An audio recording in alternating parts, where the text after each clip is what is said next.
You got it? Right on. I'd like to call the November meeting of the Cambria Community Services District Board of Directors to order today. If you would please rise and join me in the Pledge of Allegiance. I pledge allegiance to the flag of the United States of America and to the republic for which it stands, one nation, under God, indivisible, with liberty and justice for all. Thank you. We do have a quorum. We have all 4 current board members present. Mr. Carmel, is there a report from closed session? There is, Madam President. We discussed 2 items at the last meeting. One was anticipated litigation, and then we discussed the general manager's performance. Thank you. I'd like to let people know there are speaker slips right in the entryway. Please take the time and make sure that your phones or other electronic devices are silenced so they don't interrupt the proceedings. If you would like to speak, grab a speaker slip and fill it out, and then you can give it to Ms. Madrid right over here on the end. Are there any additions or deletions for the agenda, board? I don't see any. Okay. Then we're going to begin with public comment. Public comment is for items that are within the jurisdiction of CCSD but are not on today's agenda.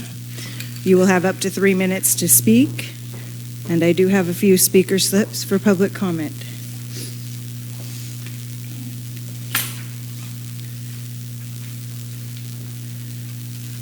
First up, Mark Harrier, followed by Jeff Hellman. Hello. Welcome. Thank you. Thanks for the opportunity. Having gone through the process of your last selection process, I am very much looking forward to the new solutions you hopefully are coming up with. But that being said, I would just like to say that as convoluted as it was, you made a very good choice. I think that even Director Farmer might agree with his job performance so far. We tend to continue to argue about the same things, and I wish that as a community and also as a board that we could get on the same page, because both sides are right. Director Farmer and Director Rice are right when they say that our budget is a mess and it really is job one. It's crucial that we address that. But Director Behringer and Director Sanders is right, saying that we can't pay for all the help we need on our infrastructure and all the services we provide simply from the rates alone. So lifting the moratorium to allow even 10 units a year would go a long way of solving all the problems. And it's good because both sides are right and one side can't survive without the other side. Just raising fees alone and lifting the moratorium alone without addressing the budget does not solve our problems. Addressing the budget alone without getting in new revenue does not begin to pay for the infrastructure. We need both working together. So thank you very much. Thank you. Jeff Hellman, followed by Don Archer. Welcome. Hi, Jeff Hellman. I got 2 things that I wanted to do. I'll try to squeeze it all into 3 minutes. First of all, I watched the meeting on November 7th and about the giving out of these contracts. I, as a member of this community, would like to find out and get more detail on exactly how these contracts come to be, how they come into existence. I'd like to know, and I'm sorry Greshams isn't here, I'd like to know how it's bid, how many people get to bid. I want to focus on the contracts that were discussed on November 7th, those 3. I want to look at the bidding process very carefully. I want to look at the background of the companies. I want to look at who submitted bids, and I want to look at how they submitted bids, whether they were detailed and told you what they were going to do and how much per hour and all that, or whether they're just generalities. I'd like to look at the background of the companies and find out who they recommend or don't recommend. I think it's very important. I see the funnel, the place where this community is hemorrhaging money is in these contracts to all these outsiders. I am aware that this town is famous, or infamous, if you will, on being a gravy train, fat city for all of the contractors and it's been here forever. I've been here almost 13 years, and this has always been the case with this community and their reputation. Reputations have a foundation. They don't come out of nowhere. And so I would like help, or, to have people help me understand, so I can have other people that I know, I can have them understand whether we're being efficient, not being efficient, whether we have acumen and expertise in contract negotiations, or whether we're being, really taken advantage of. I want this knowledge. So just a heads up that I'm going to make some inquiry, and I hope I get cooperation. I hope it's not, stonewall and closed door, as a lot of members of this community have in the past tried to get information and been stonewalled. But this is essential. This is where our finances are, and it's really important. Number 2, I've got a home water distiller. It makes a gallon at a time. It's a wonderful machine. And I would like to share with everybody, after you make 1 gallon of water, the residuals. So if I may.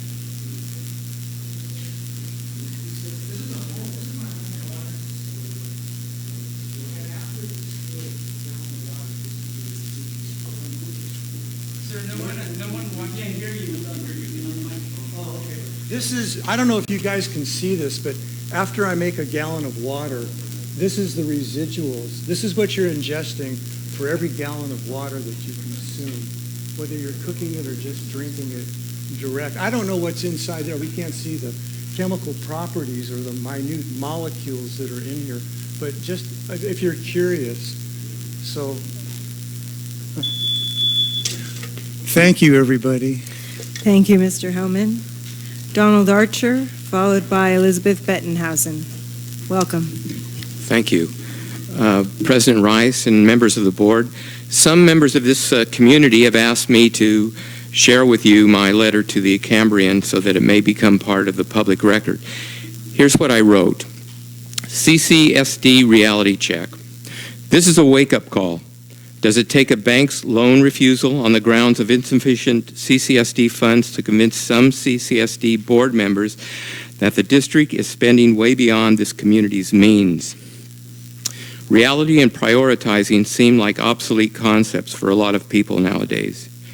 In the meantime, what about our aging and decaying infrastructure? The district is being sustained on borrowed money, and its infrastructure is surviving on borrowed time. I might add that the amount of debt some members of this board, both past and present, have burdened or are willing to further burden this small community with is very troubling. The money and energy put into the flawed RO facility has been poorly spent, in my opinion. The infrastructure, which is essential to the delivery and storage of this costly water, should have been repaired, replaced, and upgraded before acquiring a permanent facility. Equally troubling is the fact that to date, CDM Smith has not, to my knowledge, been held accountable for its design flaws. Even if, and that's a big if, the facility produces the water as promised, that water will not be accessible without sound infrastructure. The CCSD, in my opinion, has put the cart before the horse. Imprudent spending and skewed priorities have put the district in a precarious financial position. Those of us on fixed or limited incomes are feeling the pinch already. For us, this wonderful community is becoming unaffordable, and we may be forced to leave the community we love and to which we contribute. If the CCSD administration and board continue business as usual, I fear the district's debt will continue to mount regardless of any new water hookups. Thank you. Thank you. Elizabeth Bettenhausen, followed by Christine Heinrich. Welcome. Thank you very much, Madam President. A couple of years ago, I had the third graders in my volunteer work there take ocean water, CSD water, bottled water, and distilled water in big black containers and wait for it all to evaporate. It did. I want to thank Mr.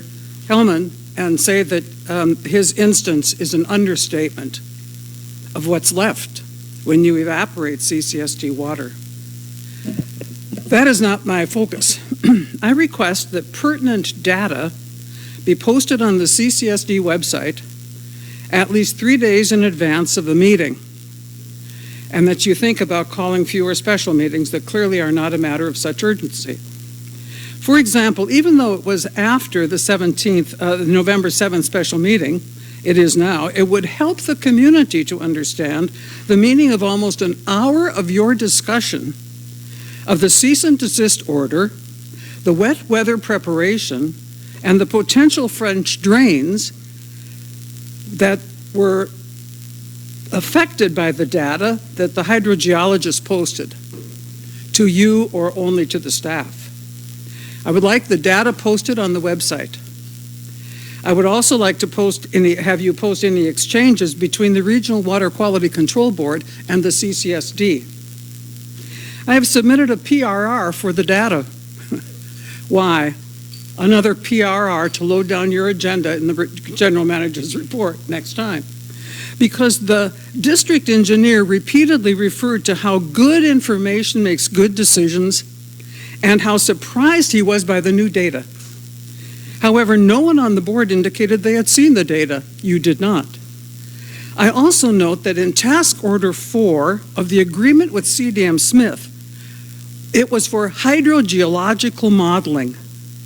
In 2014, we Cambrians paid for $174,494 for hydrogeological modeling for that plant out there.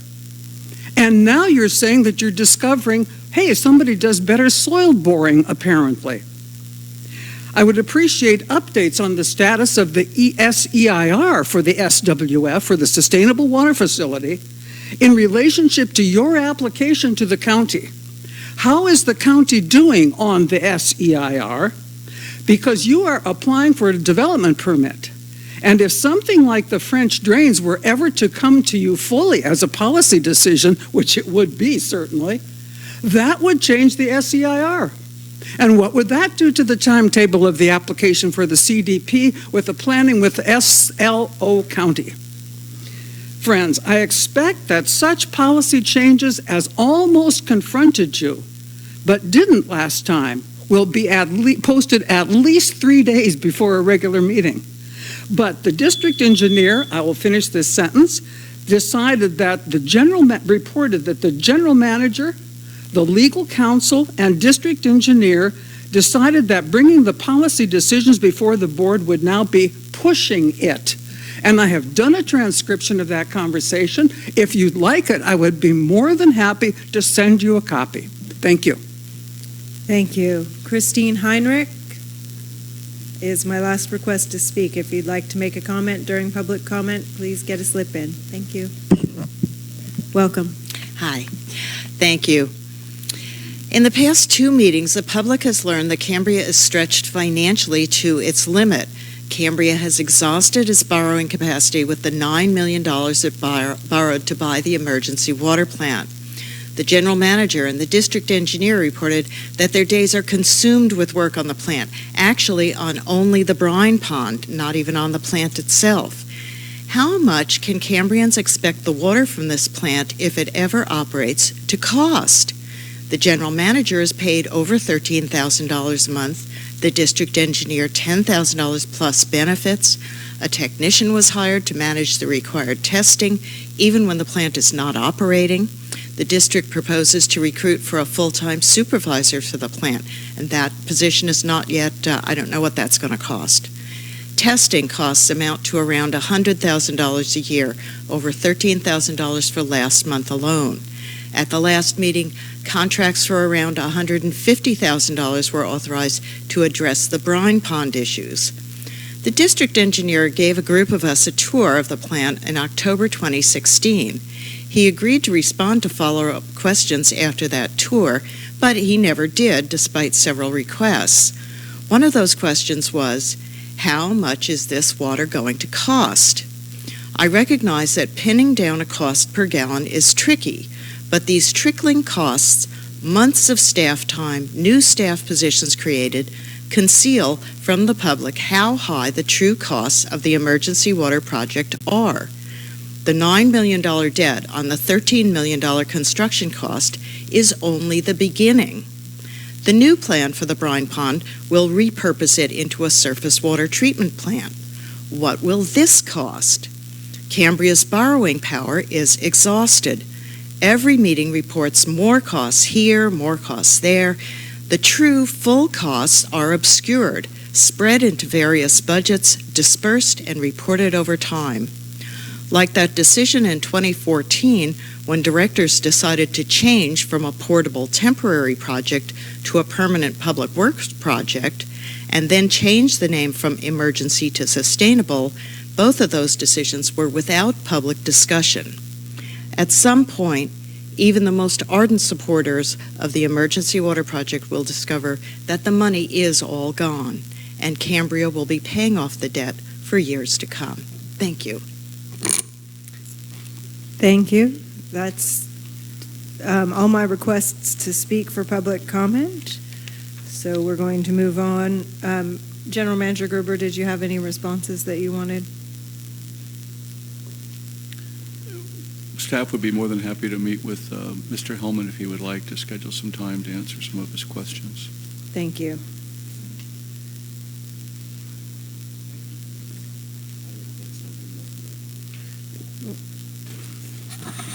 Perhaps briefly, if the legal counsel could answer the way we bid projects and how it comes out, and to emphasize the fact it's not behind a closed door and we aren't preferential in any way. Right. These professional services contracts with engineers, attorneys, aren't bid. They're based on the qualifications of those that propose. So I don't know exactly what Bob did, the district engineer did with regard to these contracts, but they're not formally bid. They're not based exclusively on cost. They're based on the qualifications of those that are a part of the process of proposing. I know one of the costs was related to the cease and desist order, and the company had to be approved by the regional Water Quality Control Board staff. That's right? true with all those contracts. Okay. And we typically like them beforehand to sign off on them because it makes the process a lot easier, and they can rely on the data and the final product of that consultant. Thank you. Number 3, special reports, balanced public relations. Mr. Flores, welcome. Thank you. Thank you, Madam Chair. Should I give you a timer or? No, don't give me a timer if you could. I wanted to give my report orally, and I also have some questions for the board moving forward, and I'd like to engage in a little bit of dialogue, not taking up too much time, but I would like to, let me get my agenda out. Let's start with the report formats. You know, I had a very good conversation with Director Farmer. I've had a good conversation with you, Madam Chair, and I think what I would like to do is ask the board, per your process, to please let me know exactly the format that you would like to see. And let me outline, if I could, what Mr. Farmer asked our firm to do. And Mr. Farmer, please jump in anytime if I miss anything. I think you should know we have many clients. Clients have different reports. We've had a report historically to you that is somewhat limited by 120 characters. It was basically the policy of the past chair to have a progress report and percentages given as the projects are moving forward. And I understand, at least by talking to 2 board members, that is insufficient. And instead, we should report the following, and it's just fresh in my mind. The first is how many hours per se precisely are being put forth per month, what those hours are allocated towards, in other words, which projects, and also having a more detailed account on who ultimately the firm is talking to in Sacramento, and there's a little bit of disparity on that. Only I'd like the board to discuss whether or not that is a good thing or a bad thing, given the fact that in some cases we will be chasing funds, and in some cases maybe giving a roadmap to folks who are also chasing funds, which would be other cities, special districts, counties, parks, etc., is a good thing.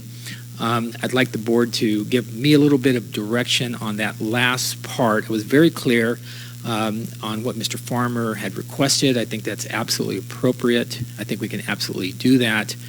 But as we create some reports, I want to make sure that we're being as specific as the board would like us to. So with that, I'd like to pause for a moment and ask any board members on what I've just mentioned, what I left out, what else you would like for the next reports, because you know I come quarterly.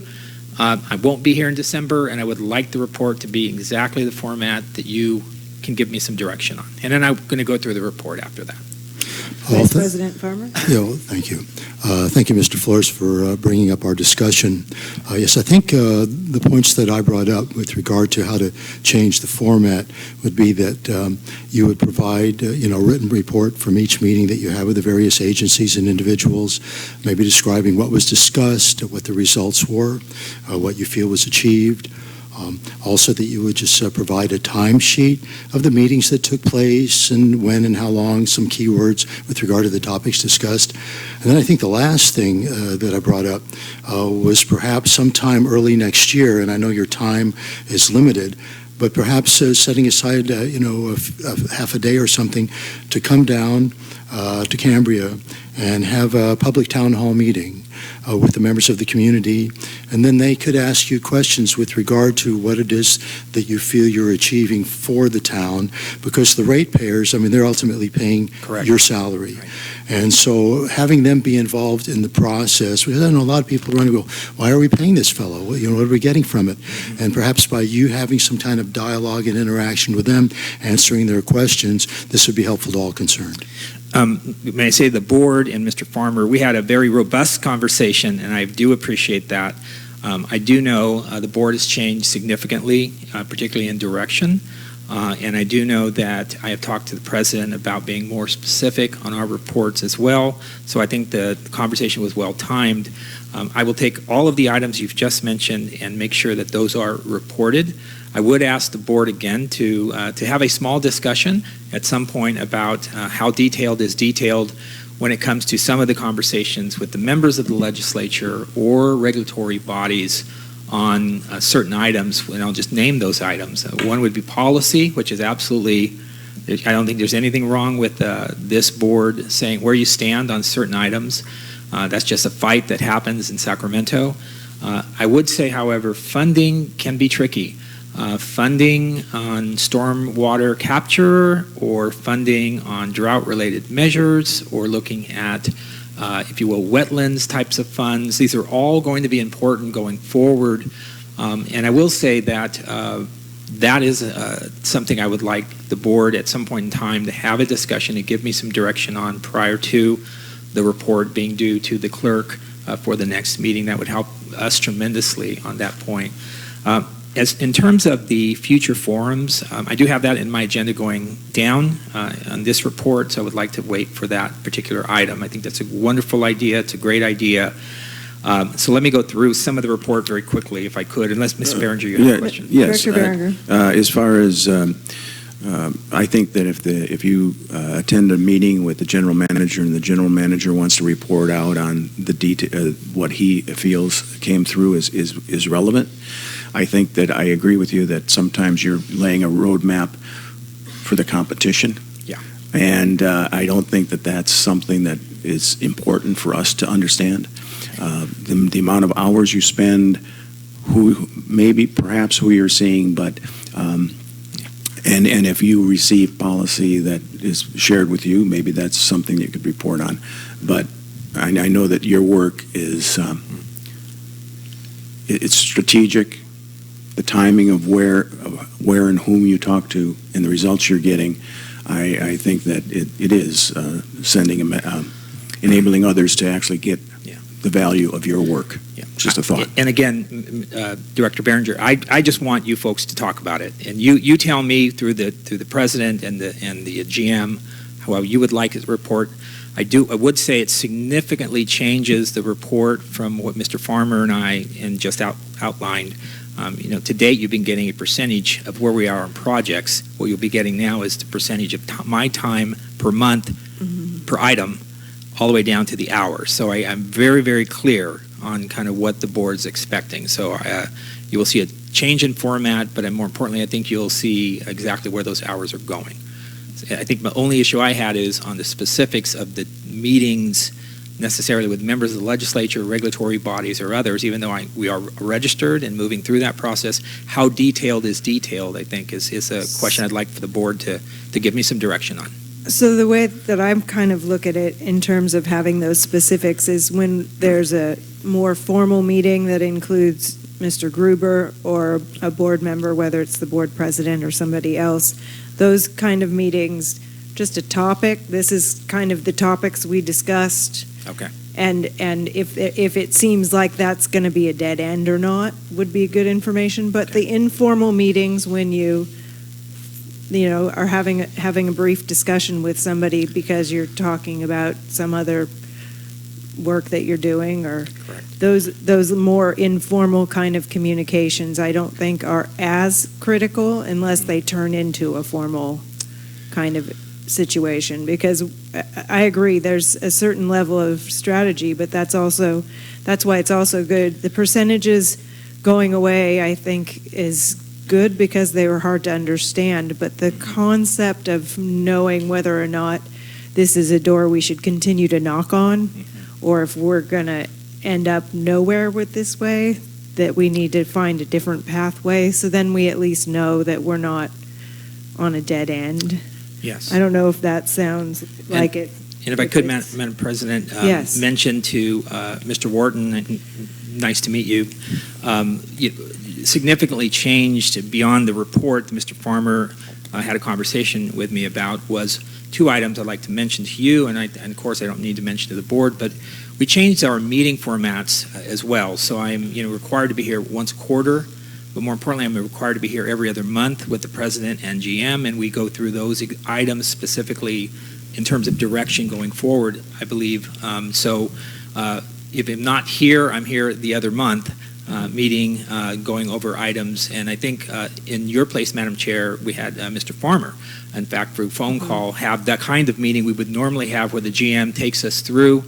I then add my items, and we try to find some meaningful work as well to go forward. So I do want to mention those changes were very much changed from what the process used to be, which means I'd come, throw a PowerPoint up, go through the percentage of work done, and leave. So I think it's a much better process. I also want to mention that the contract was reduced, and it also requires me to talk to Mr. Gruber once a week, which I do enjoy. And I think we have some very good conversations on our Monday meeting.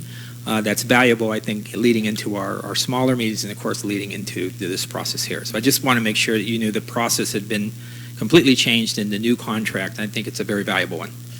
And it provides for more oversight, which was part of the goal that we had in revising. And it definitely gives us direction, so we really, really appreciate that. So let me go through just a few items very quickly.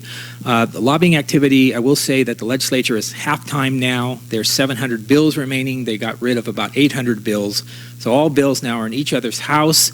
I would like to have a meeting at some point with the chair and any interested board member under the Brown Act to just make sure that we are discussing what your positions are on the bills that would affect this district. And I will lay those out, and then hopefully I can get a yay or a nay, or leave that alone, or we need to be in the mix on this. But those are the kinds of things that need to take place prior to January 1st when the legislature reconvenes. So, Madam Chair, I think what I will do is I will present those to you in email form, of course send them to all members of the board.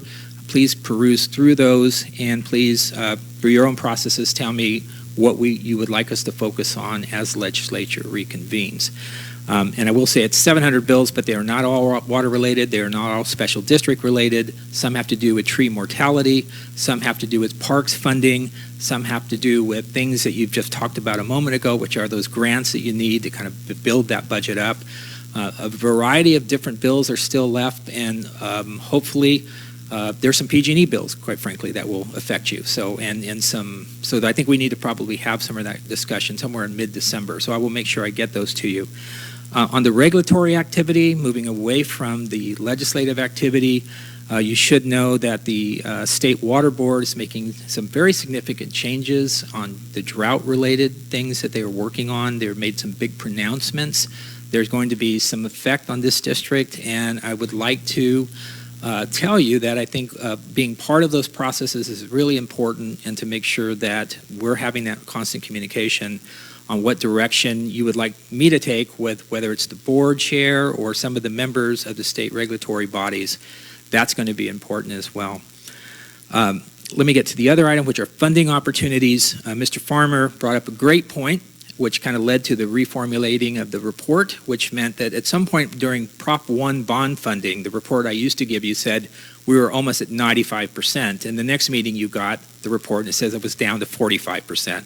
So Mr. Farmer was correct. Say, how do you go from 95% down to 45%? And this is the value of the new report, I think, which is the old bond, SB1, is pretty much exhausted. It's got very little money left. There is a new bond that's qualified for the ballot this year. It's on the June ballot. It's a significant amount of dollars, and it's all related to parks, water recharge, and a lot of cleanup. And so it's $4 billion. We don't know how the voters will vote on it, but historically, just looking at what's happened, the voters have been very kind and have passed these bonds. The issue for the board is to really figure out what quadrants you would like me to focus in early, prior to that vote, because if there are things in the bond that will be relevant to this board in terms of additional funding, that is something that you ought to be telling your residents about the value of the bond or not. It's either going to be very positive, and a member should be, hopefully if it's helping the district and we can secure some discussions, then I think it's definitely worth getting the community to consider it. But I do think we need to probably go through that significant amount of money in the recycled water quadrant. There's a lot of contamination dollars. Just heard a presentation earlier. I think all of those are worth considering. And the key to that is, as Mr. Behringer knows, it's money coming into the district. When we came in last time, we were, that bond was almost at its useful end. We got a project manager on a couple of our projects, but money was really at this point exhausted. I think now we start fresh June 5th with $4 billion worth of bond money for the state of California, and this district really ought to be thinking about how to participate in that early and proactively. So I will make sure to give you some of those quadrants in the same report that I'll send you on the bills. Number 5, I want to talk about outstanding issues. The water rights issues is an ongoing saga. We continue to push. As you know, the Water Rights Division was broken up into 2 divisions. The current division head came down personally to take a look at this place, is writing the report, and we are just simply waiting for Mr. McDonald to get you the report you need that's necessary to move the entire process forward. We check on that on a weekly basis, and I know I've seen a lot of emails from our GM as well, but we will continue to push on that. On the state park issue, we have that portion is now in legal. And as you know, Madam Chair, I think you've been privy to a couple of emails where we have really pushed to try to get that out of legal. And I'm hopeful, and I was still hopeful today by this meeting we would have it out of legal. I would be very surprised by your next meeting if it was not out of legal, with a favorable opinion, hopefully, for the district. But as all hands are pushing on that issue in Sacramento, and it is clearly in Sacramento's wheelhouse. So it's definitely there, and hopefully we can move it out. I would also like to comment on the Coastal Commission. I think you may know this, but it was very helpful to have the Coastal Commission here. So helpful that they can come back again, and they're going to do it in the same place rather than move somewhere in the district. And I was very thankful for board members who were there, had an opportunity to talk to Coastal Commission members. It's super important. And more importantly, it was great that they had an opportunity to see a little bit about this community. I heard some very good thoughts and comments from the board members, mostly about how peaceful it was here and how much thinking time they got. So I think it will hopefully get them back, and hopefully we'll continue to talk to them as the plan goes through. And in that regard, I would say that the matrix put forward by the general manager is a very strong, very, very strong document that lays out clearly for us how we can help support the GM, support your board, and particularly with Coastal Commission members, keeping them in the loop on some of the issues that we're trying to work through with their staff. And I would like to say for our new member, we have significantly improved relationships with the Coastal Commission because we were working with them early, trying to resolve issues well before things run into roadblocks, which I think is definitely a good thing. And I think the GM's matrix really kind of takes us in the right direction. Hard issues to settle, but worth seeing it all on paper and seeing what we actually have to tackle. So I think I do want to mention that. Two other items that I mentioned to Mr. Farmer, who didn't sound quite excited about it, but I'm going to attempt to ask again. I would like the board to take a one-day trip, if possible, to Sacramento at least once a year to at least meet, at least for this year, meet with some policymakers that do have a significant impact on you. And that doesn't mean Jordan Cunningham, and it doesn't mean Bill Monning. It means a lot of other folks that would very much like to hear your story, know what you're working on, and can actually help us when we actually go for grant funding. People like Eduardo Garcia, the chairman of the Water Committee, they're very valuable to get their support early on.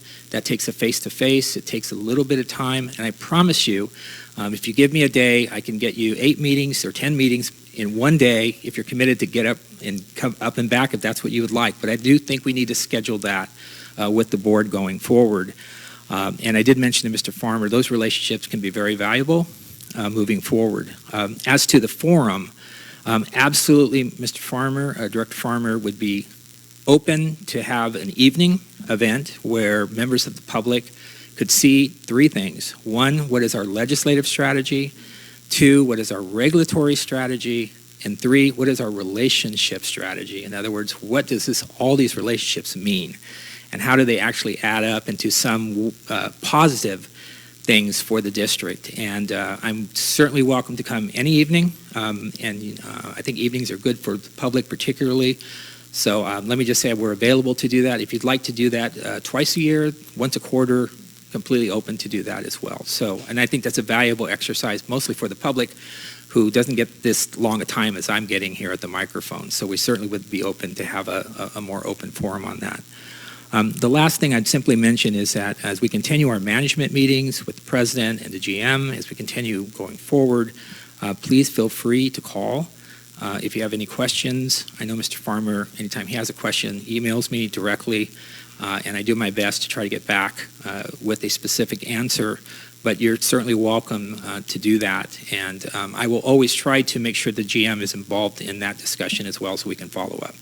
So that's all that I have today. I take any more questions or comments, and then I will look forward to hearing from you. One thing I heard on the legislation, if you could get us that information prior to our next meeting, which is December 14th, then if there's anything that we do want to have you be speaking to particularly or putting your attention to, we can discuss it as a board at the board meeting. Okay.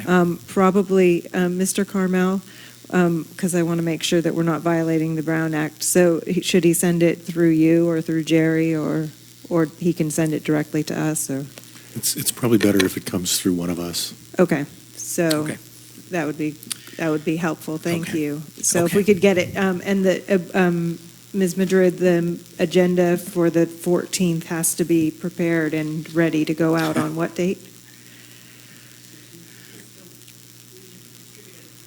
The Friday before. So the Friday before. And Madam so Chair, if we just to state for the record, Monique gives me more than 5 notices that things are due. So I'm not going to, does not lack for whatever that deadline Well, is. I just wanted to make sure that you know we need to have it in a certain so that we can. My expectation, I would probably get Okay. that to you midweek Okay. next week to give you Wonderful. plenty of time and the board to look on it as well. Okay. And I'll also send you a summary of the bond in some categories that may be of interest to the board, particularly when it comes to bringing in more grant funding. Director Behringer and then Vice President Farmer. I just wanted to mention that I know that your value is very high because when you're in there and you're talking about our particular interest, you also have attended and talked to these people about other people's, not supporting other people's interests, but you know what the competing interests are. Yeah. Whereas if I were to be there and introduced to someone, I'm only looking at my point when you know all the ends of it, and that I think is your true value. I appreciate that. Thank you. And I do appreciate the board, Ms. Bridger, talking about that one item that Mr. Farmer and I get the format, but I still think there's some value. I mean, there are a lot of special districts around this area as well, and sometimes we'll identify a small pot of dollars that might be unique to a special district, and I would just like to make sure we're the only ones talking about that in some sense. Vice President Farmer. Mr. Fuller, I just want to thank you for giving a rather complete report, not just on what you're doing, but also on what we'll be doing in the future and the different format. I think it's going to be much more helpful to all concerned. So thank you so much. Thank you.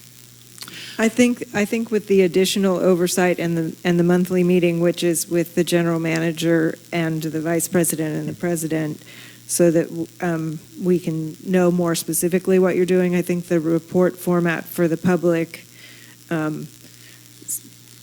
as I said, formal meetings, when you set up a meeting that includes the general manager, need to be specifically outlined. But if you're working on something that maybe it would put us at a disadvantage to have all of that running around, you can be more general in that we're working on the bond funding with somebody in this department.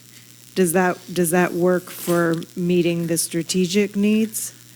Oh, it definitely, I think, would inform because it would also inform us about what you're working on, but doesn't necessarily disadvantage you in terms I get that we need to be as specific as possible, and that our meeting in Sacramento does not suffice for Mr. Farmer, nor should the public. So I think we need to get more specific down to. But a meeting in the level. Sacramento over the bond of yes, of I think bond we can. funds. I think it would be safe to use agencies as well, so you have a sense of where hours are spent. I think that's an important an important addition to the just the projects you're speaking about with folks. So and for us to be free from 100, okay? yes, that works great, and that frees us up from 120 characters. That And gives us a lot more to Is that write agreeable with the rest of the board? Right. Okay. Thank you, Madam President and members.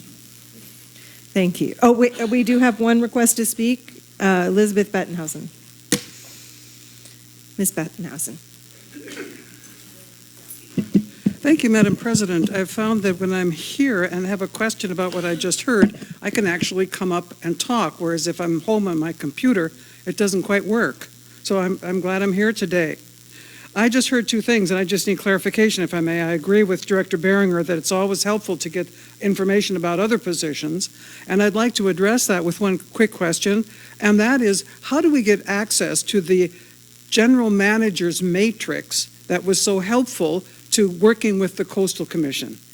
It sounded as if that is an actual document, and I'd be happy to PRR it. I don't have any hesitation doing that. But if there are other ways to get that, I think the community would be very interested in seeing that matrix, because it would help us understand the nexus of the two regional boards and the state board and the local, et cetera. My other question is, I did not really understand at all what was being said by our consultant about state parks. I don't understand, what does it mean to get out of legal? So that's the kind of question that I often have after this report, because it's sort of bullet points, which I really appreciate in their tenacity and narrowness, but on the other hand, I haven't a clue what's being talked about. Thank you. General Manager Gruber. Yes, Madam President, board members. The matrix that Senator Flores was referring to was actually created in collaboration with CCSD staff and the county staff. And it's, sorry about that. I'll be more than happy to send it to Dr. Bettenhausen. That's not a problem. And what it is it's a pathway, if you will, that is about, it shows us how we are going to get to the next step in the process relating to the regular coastal development permit. And that's the county planning commission. That's our next process. And there are things in that process that need to be addressed and resolved, and that matrix identifies those and assigns who are responsible for addressing those issues as it relates to the application for the regular coastal development permit that'll go to the county board of county planning. That's the first step in the process. The second item is referring to get out of legal is our right of entry permit relating to state parks. We had a long-standing right of entry permit with state parks. There were some matters brought up regarding that right of entry permit. A new right of entry permit was drafted, and then it has to be run up the flagpole, if you will, up to Sacramento at that level. And then their legal department has to review it. If you recall, we do have some facilities, monitoring wells, that require us to enter into state parks property for us to grab samples from those monitoring wells and do maintenance on those facilities. And so this is just a revised right of entry permit that the district is working with state parks on. It has taken a while, but it is in legal right now, and then within legal they're evaluating the environmental, the CEQA component of it to make sure that everything is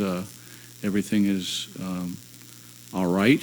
And I'm working closely with Dan Fallett. He's been very supportive, the superintendent of state parks here. Also with Doug Barker, and then Senator Flores has been working with people in Sacramento regarding this. So those are the two items. Thank you, General Manager Gruber. I do want to apologize. I inadvertently forgot to send that matrix to the rest of the board. I did send it to President Rice, and I'm making myself here a note to make sure that everybody gets a copy of that also. And we did review it with the county planning when we met with them yesterday. And from my perspective, it is a very good tool because it lays out the concerns that the Coastal Commission and the county still have regarding the project, so that we can address those issues, and doesn't suggest how we will address them yet, but it brings forward much more clearly what those things are that we need to be looking at in terms of both Coastal Commission and the county for getting through the permitting process. And the purpose and the intent of it is we want to make sure that all of our I's are dotted and our T's are crossed regarding the regular coastal development permit when it goes to the County Planning Commission. Staff has done many of these at the county, and they know that if it's an incomplete application, then it'll just be rejected and we'll have to start all over. So we don't want that. We want to be respectful of the County Planning Commission and ultimately the Board of Supervisors, and we can assume that it'll be appealed up to the California Coastal Commission. So. All right. Sheriff's Department. Welcome. Thank you for being patient, sir. Oh, no problem at all, man. I'm Elliot Coys. I'm a senior deputy with the Sheriff's Office. I'm here because Commander Vogue's out of town right now. Can you pull the mic up a little bit? Yeah. So Commander provided me with just kind of an overview of stats from the last, looks like from October 18th to November 15th. So I'll kind of go over the most notable things that we have on here. And if there's further questions, then I'll try to answer it to the best of my ability. So from that time period, starting October 18th, we had 104 calls for service in Cambria. 18 of those were audible alarms. 14 were suspicious circumstances, which could be a number of different crimes, sometimes not a crime at all. 9 of them were disturbing the peace. We had 0 suicidal subjects. 5 of them were check the welfare calls, which is usually someone's said or done something concerning and they need to be checked on. And then we had 1 phone scam. It was IRS variety. I think those are usually like, we'll come arrest you basically if you don't pay your fictitious bill that doesn't really exist. So some of the notable incidents that we have here, We've got 7 camps, transient camps throughout the town that were cleaned up and had enforcement action taken over the last about 2 or 3 weeks. We have our CAT team, which is deputies specifically assigned to deal with transient issues. They provide services and end up kind of checking in on them on a regular basis and see what's going on. So the CAT team's working with us. Myself and Senior Deputy Bodine are kind of the liaisons to them. We're kind of the eyes and ears for this area because we work here every week. So we're working with them on almost a daily basis. Let's see, we had on the 3rd of this month the altercation where the subject was hit with a hatchet. That suspect was arrested. I believe he's still in custody for that.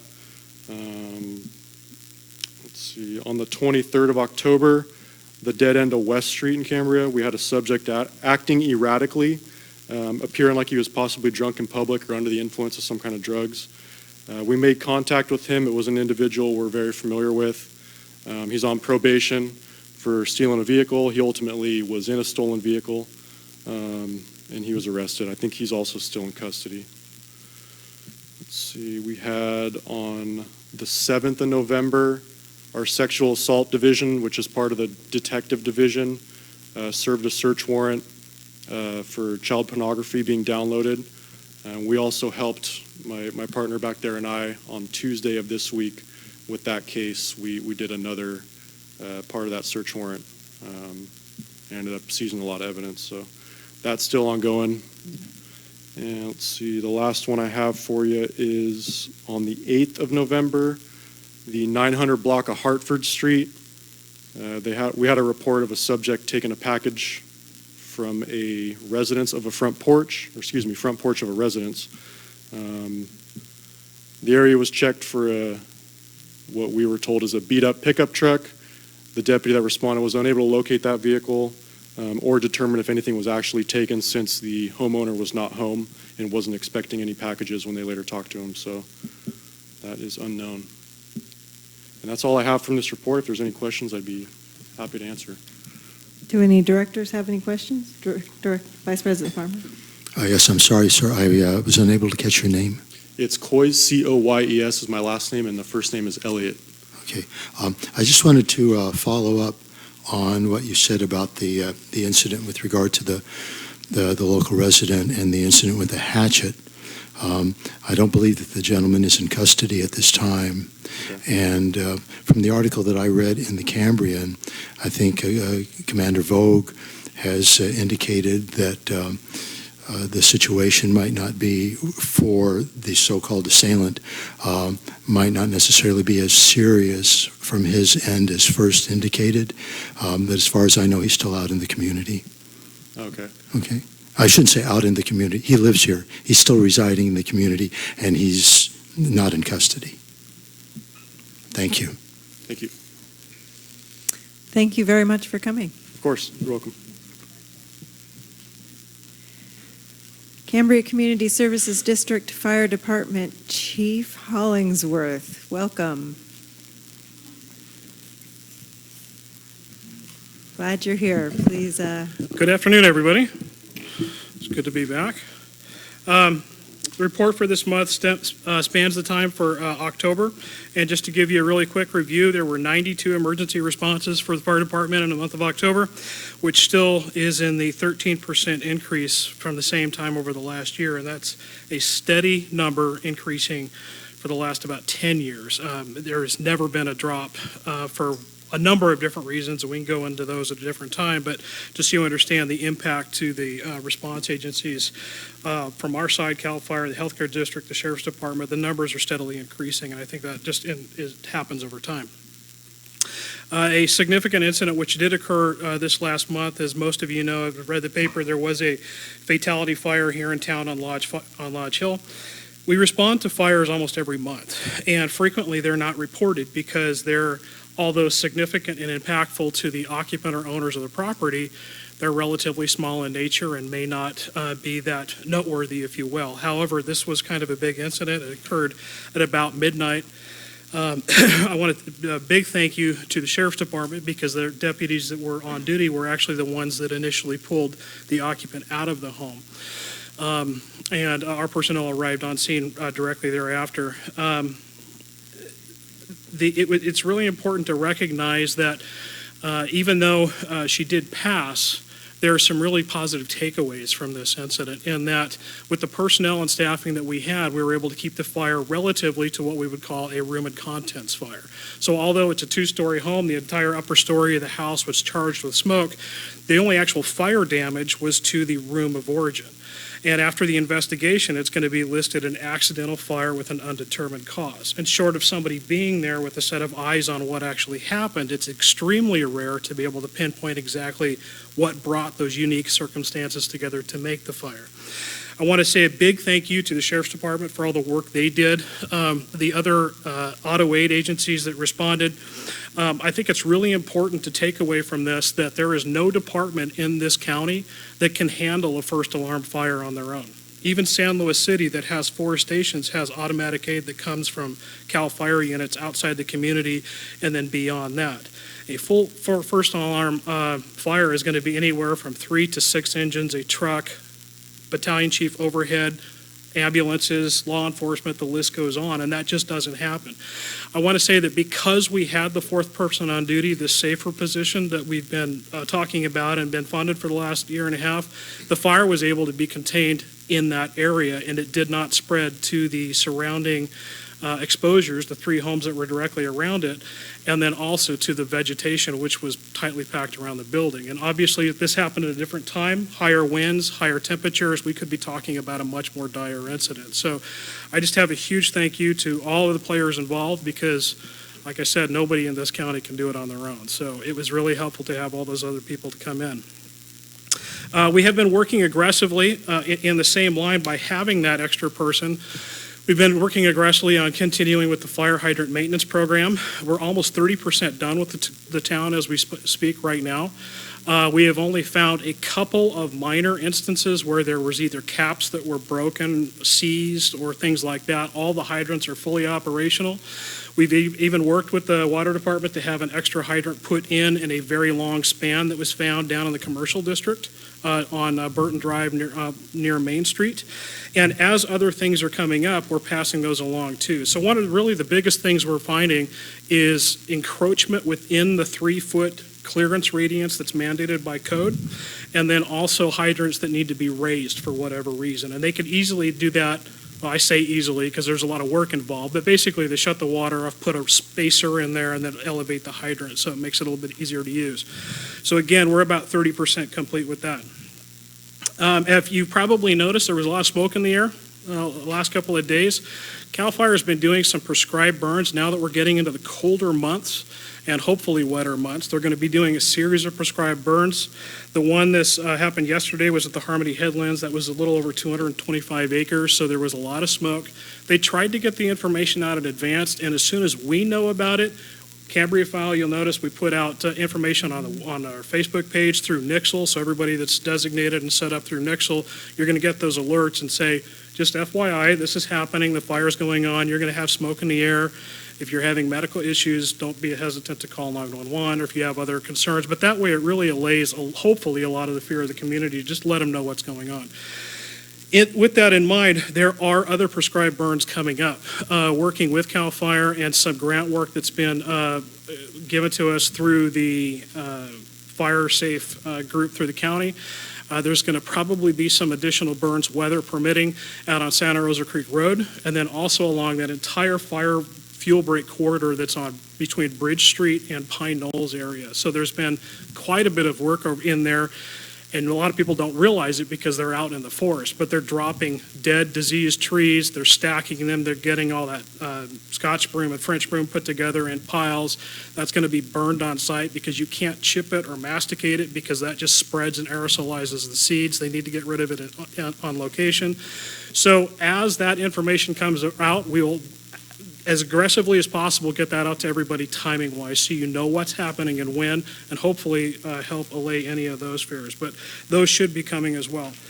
The update on our new engine is that it's in-house. It's almost complete in regards to workup, and we are only pending a few things that are still on order for it in regards to radio work, and there's a vault that needs to be installed for medications and stuff like that. But it should be able to be unrolled. I know some of you had an opportunity to see it last month, but they're in process of getting it outfitted as we speak.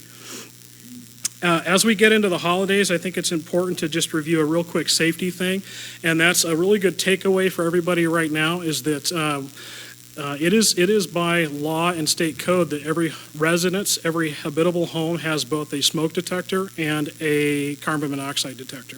And this is just an excellent time to remember to go in there and check that A, you've got those in your home, and B, it might be a good time to change the batteries.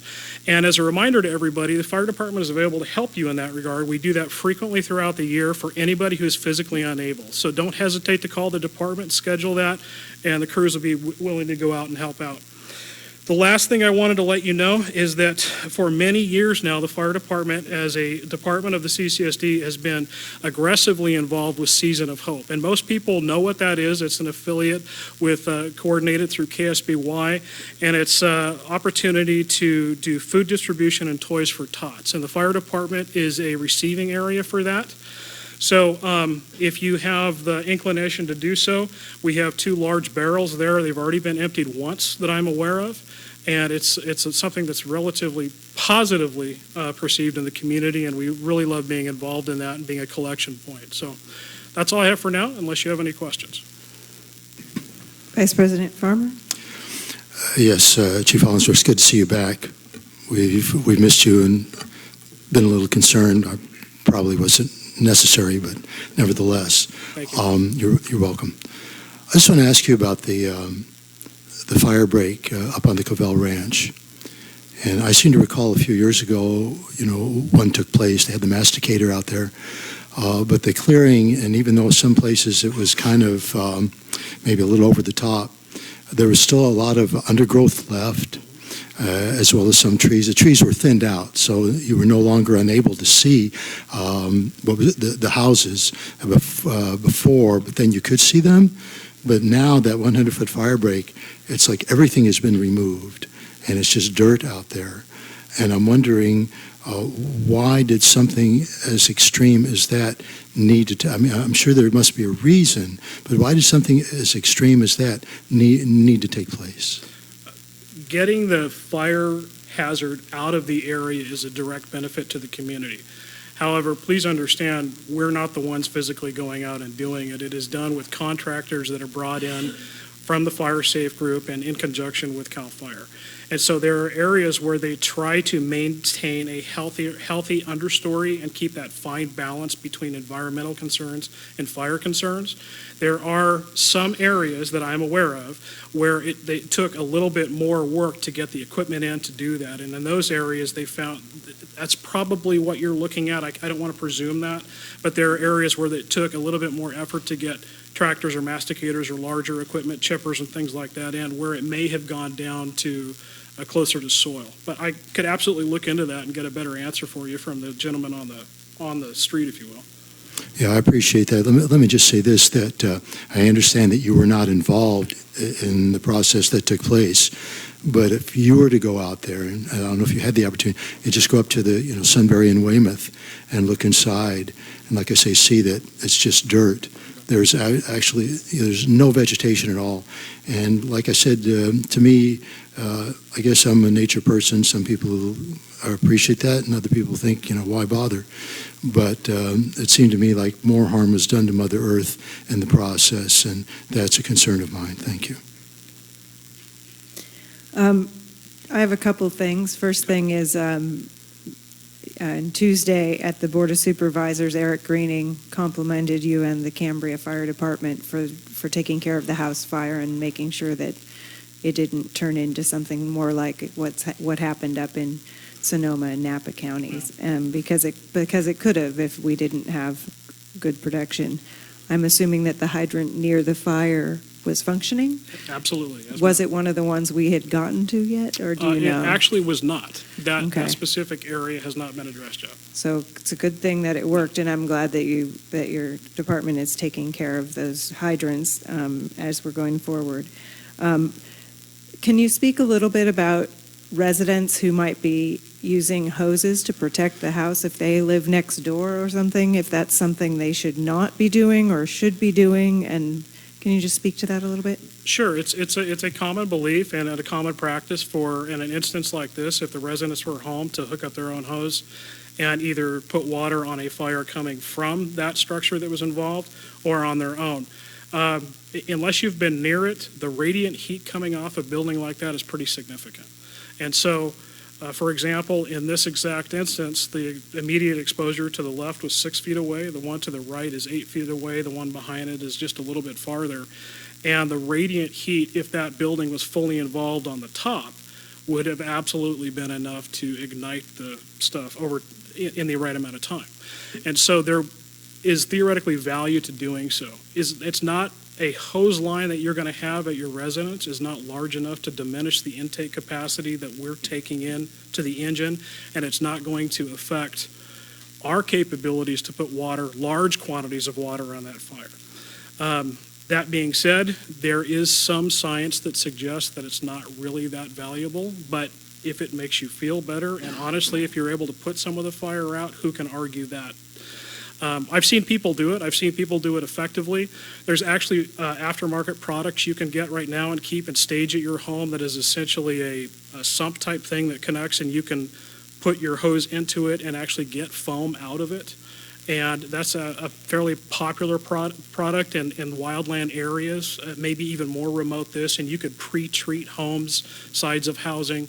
There's stuff that will come out almost like the packing inside of a baby's diaper. And I've seen them do that. We've done tests actually with that product at the fire station and then put a blowtorch on it, and we can't ignite the building, at least within about a 5-minute time span. So there are things you absolutely can do. Putting a hose on that is probably a good idea, but it's not going to affect our capabilities unless you physically get in the way of us doing so. The last thing is how can people sign up for Nixle? Because I got a notification about the burning that was the prescribed burning. Excellent. Through the Nixle. Can you just talk about how people can sign up? Yeah, for that? we have that available as flyers and information through the fire department that you're more than willing to come by and pick up. If you're incapable of doing that, feel free to call and talk to the crews, and they can walk you through it. I'll also make sure that we put out that information on the web, on the Facebook page. So if you want to use social media, that we'll be able to direct that, and I can have that done within the next couple of days. That would be great. I know that it's a text messaging system so that people get notified when something's going on. The fire department's usually busy if they're involved in a big fire, but things like knowing the prescribed burns, I think it can be a useful tool. Thank you very much for your report today. Director Wharton? Just going back to the comments that you had regarding the aftermarket products that homeowners could purchase. Some are surely better than others. Some are pure snake oil. Would the fire department either put together a list of recommendations or have a demonstration day of some different products that the public can come over and we can and take a look and just hope, protect our forest we live in? Absolutely. I'll make a note of that. There are some lists available through the State Fire Marshal website that indicate products that are technically reviewed and approved, either UL listed or otherwise. They're not going to come out and say you need to buy brand X because that would be inappropriate, but they would have a collection of that, and we could put it together and absolutely get that information out. I have one request to speak on this item. Tina Dickinson.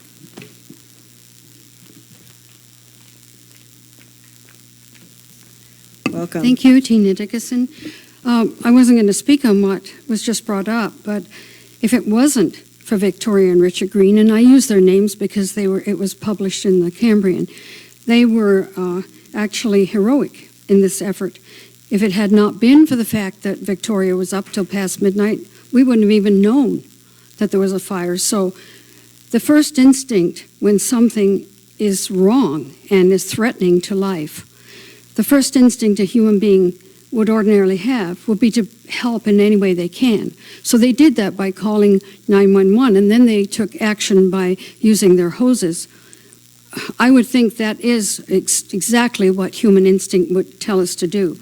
We can have all kinds of fancy little gadgets, but when you're right there at that moment, those fancy gadgets aren't going to help you. My other reason for speaking today about fire is defensible space. I think that this town is just overburdened, overladen with brush in people's yards that is not being taken care of and is incredibly threatening as a potential for fire. I would hope that the fire department or the CCSD would send out a notice, not just for weeds that have grown up or whatever growth that are 6 feet and you have to take care of that, but in actual yards where growth is to the point where it is just out of control and people are not taking care of what is within their own yard. And I would ask that we would look at this. We live in an extremely vulnerable area, far more than most areas, and yet we do so little about it. Some may say, well, yes, we're taking care of dead trees, we're doing this, we're doing that. I'm talking about individual responsibility in individual yards, and I'm asking that maybe something could be put in a flyer or a presentation. I mean, there's just stuff everywhere. I've brought it up to NCAC, nothing happens. But it is really important that we start taking care of our properties. Thank you. Thank you, Ms. Dickinson. I would just note that the developed properties, correct me if I'm wrong, General Manager Gruber or Chief Hollingsworth, the developed properties are the CAL FIRE inspects the developed properties and so That's if correct. there's issues with a property that is already developed, that it would be a CAL FIRE issue because our responsibility specifically is the undeveloped properties. Is that That's correct, right, Chief? Yes, that's correct. Madam Okay, President. so Chief Hollingsworth, I don't know if you do have an answer for this, but if there's a specific concern about a property whose landscaping, whether that's loosely interpreted or not, it seems to be a concern. Should the person go to you or to CAL FIRE, or how Absolutely, do we address either is that? appropriate. We field phone calls frequently in regards to that, and they're typically turned over to the staff at CAL FIRE. They hire seasonal prevention personnel. These are not people that work on an engine. These are people that go out and actually do these inspections on a regular basis. And they've blanketed the town already. It's already past that season now. That's been over. And so the work that they've cited, if you will, to be done should have been done already, and or with follow-up. Citations is not really the right word, but follow-up notices to have it done. Unfortunately, people don't always comply. And we've already had some preliminary discussions, as General Manager Gruber has already indicated.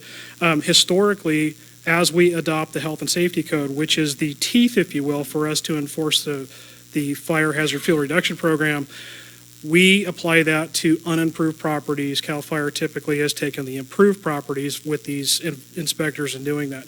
There's been some very basic discussions with District Council in regards to possibly expanding what we're doing and how we apply it, and actually taking over that entire process. That's in the infancy in discussing that, and it's too early to really go down that road, but it is something secondary to some of the suggestions from the grand jury report and other vested people from the community that have very valid concerns that maybe we take on a much larger role in regards to enforcement. That's going to lead us down the role of code enforcement and citations and all the things that go with it. But in the reality, that's probably the best way to go. But it's going to have to be a policy decision down the road, jointly between administration, the fire department, legal counsel, and obviously your will and discretion. But for the purpose of getting things cleared or reporting that, feel free to call the fire station. Feel free to send me an email.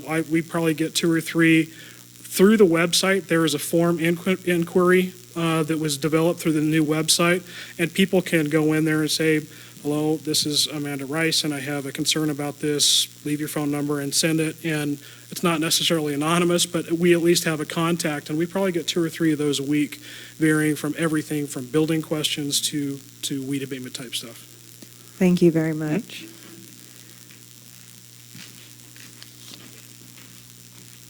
People need to take a break, or are we good? Good? Okay. General Manager and Board reports. Thank you, Mr. Madam Gruber? President and board members. Used a little different format on my general manager's report this month. I want to go into a little bit more detail on some important issues that the district's addressing. Later on in the agenda, you'll see part of the consent calendar is the agreement, a contract for our new finance manager. If approved, he'll start once the contract is approved. We were hoping to have him start November 1st, but due to circumstances beyond our control, he's been delayed a little bit. So you'll also see an agenda item asking to extend Patrick's tenure here as general manager. The Freudian slip there. As finance manager for a couple additional weeks so he can transition with our new finance manager. With that being said, I just really would like to thank Patrick, our finance manager. He's done a fantastic job the last 3 years that he's been here.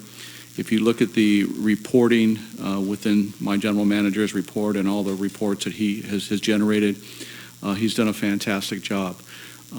If you remember when he came on, one of the requests from the public but also from the board is that we need more information. We need more financial information that's easy to understand and clearly tells us where we are with our finances and the sustainable water facility. One of the things that I asked Patrick to do, and I'll ask the new finance manager to do, is be your own person, create your own reports. I'll work with you, but Patrick really created a lot of different reports that have been beneficial to us, a lot more than our previous finance manager, and so it just keeps getting better. This is a good baseline for our next financial manager to be able to take and go from there.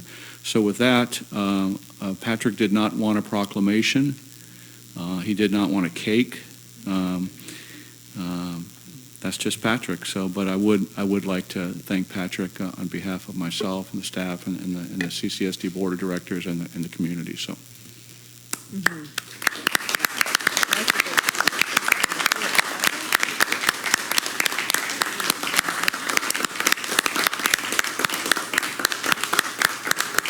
I do want to say that Patrick has done a great deal of work to get the numbers and the information into a format for the layperson to understand. There's still more to do, but he's really done an excellent job of pulling the difficult and complex finances for this district into an understandable form. And I know, being an English major, there were a lot of questions that weren't being answered in the monthly reports that are now answered, and so we have a better idea of what's going on. For example, instead of having a single line item for the retiree medical benefits without indicating who gets what, it was split out so we can see how many retirees we're paying and how much. Or the property taxes on this month's expenditure report, it's broken out by APN. And those are the kind of details that can really help, at least me, understand what's going on with our finances. So thank you very, very much. And I'm sad to see you go, but happy to see you happy, hopefully, going forward. General Manager Group. Oh, I think Vice President Farr. I just want to comment also that I know the staff that works under him are really going to be sad to see him go. I know how much they appreciate his oversight and just his congenial attitude in the office and how it just makes the job much more pleasant for them. So thank you, Patrick. Thank you, Madam President and board members. Next item is just our current water supply.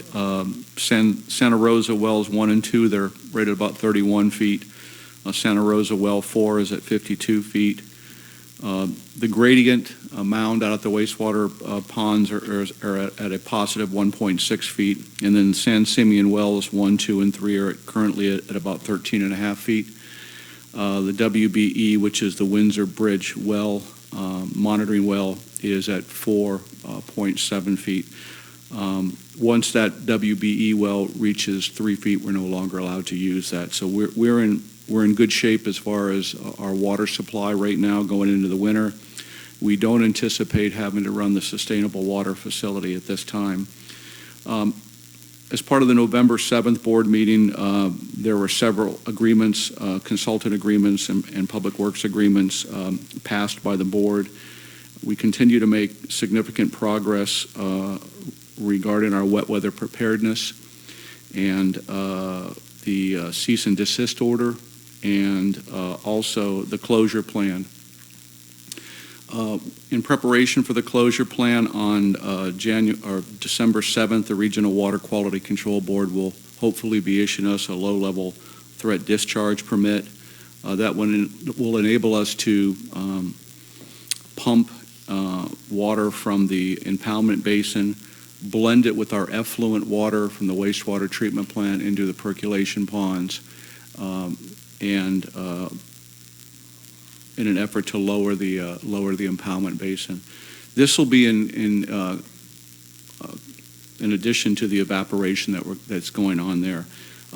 We are currently in compliance with our impoundment basin. All the current requirements within the Title 27 permit are being met at this time. The East-West Ranch Phase 1 project is completely done. In my report, I indicated that it's close to being done. It is completely done. And if you recall, the contract did not include everything that needed to be done. So the facilities and resource staff, if anybody has had everybody's had a chance to go out there. I go out there quite frequently. The whole park is essentially done. The whole parking lot area is done. Everything's done. And CCSD staff, the Facilities and Resource Department, took it on themselves to do all the extra work to completely get it done. I wanted to work with the president, vice president, and the board on some kind of ribbon cutting ceremony. We are ready to move forward with the transitioning of the old dog park, taking that down and moving it to the new dog park. The new dog park is pretty spectacular. It's a nice facility. So for budgeting purposes, we spent about $20,000, between $18,000 and $20,000 more than what the contract was, and that was strictly in materials, and staff did all of that, the CCSD staff. If we would have contracted all that out in its entirety, it would have been probably quadruple that. So a special thanks to Carlos. Regards to the Stewart Street tank, we signed all the contracts. We finalized those today. William Bellis will be starting that. He's going to be overseeing the work on that tank. He did the Fiscalini tank. I worked closely with him on that. I'll be working closely with him on the Stewart Street tank. As part of the fiscal year budget for 2017-2018, we budgeted $64,000, if you recall. The William Bellis's work to oversee that project is going to be rated about $16,015, and then we awarded the contract to Superior Tank. There's a typo; it says TAN. That should be Tank. Superior Tank, and it came in considerably less than we thought it would be. So we're rated about $24,000 on that. If you combine the two, we're at $41,001, which is, if everything goes to plan like we hope it will, we're $22,999 under budget from the $64,000 that we originally budgeted for this fiscal year. So that will give us an additional 5 years of service for the existing tank. And again, the total price is significantly below the replacement cost, which we can address at a later time. We continue to make ongoing improvements, infrastructure improvements to the water and wastewater facility. I'd like to thank Vice President Farmer and Director Behringer for meeting with staff.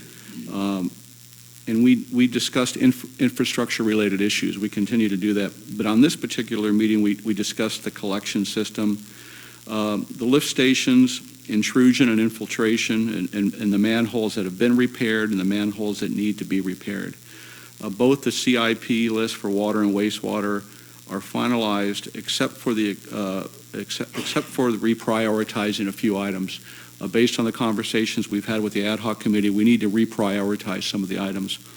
We've also have 3 or 4 lift stations that need to be, their repairs need to be addressed to those immediately. I'd like to thank the Public Works Department for the County of San Luis Obispo. Wayne Horton was their Public Works Director. He's now their new Chief Administrative Officer. But they came out and did a significant amount of work by Lift Station B1. That's adjacent to Tin City, if you remember. That's where we had a mudslide last year that threatened our lift station. What they did is they came out and put plastic over the whole hill and sandbags to stop any future erosion from rains and flooding that's going to be hopefully not coming in the near future.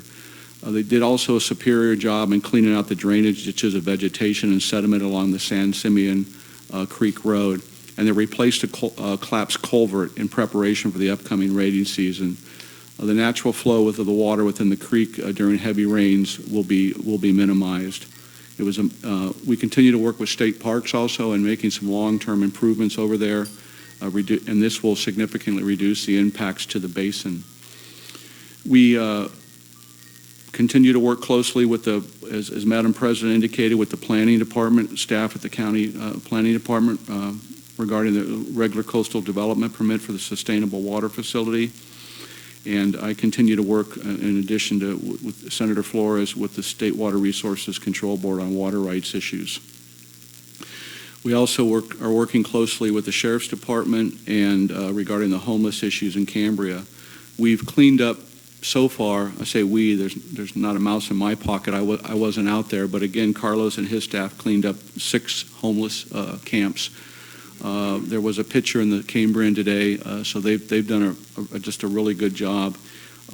We are going to be more diligent. I say we as staff of the fire department, facilities and resources will be out on ATVs. And then I physically walk the ranch at least 3 times a week, and I have several folks that are doing reconnaissance for us, if you will. The key to this is finding the camps early on so they don't have a chance to really establish themselves, become large camps. Some of the camps are half the size of this room. It takes a lot of effort and a lot of cost to clean those up. If we can notify the Sheriff's Department that there's a camp early on, we can eradicate those camps early on, and they can have less of an impact on the forest and less of an environmental impact. You have to remember that a lot of these camps are being established adjacent to our creeks, or right next to our creeks, because that's where the water source is. So that has a real significant environmental impact on the creeks itself and the local habitat.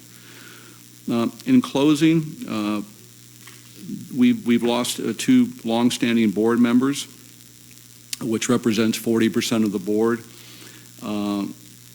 I proposed to the board at some point in time that we consider facilitating a session where we could talk about a strategic plan, vision statements, mission statements, and also just goals and objectives. I'm confident the board will support me on this at some point in time.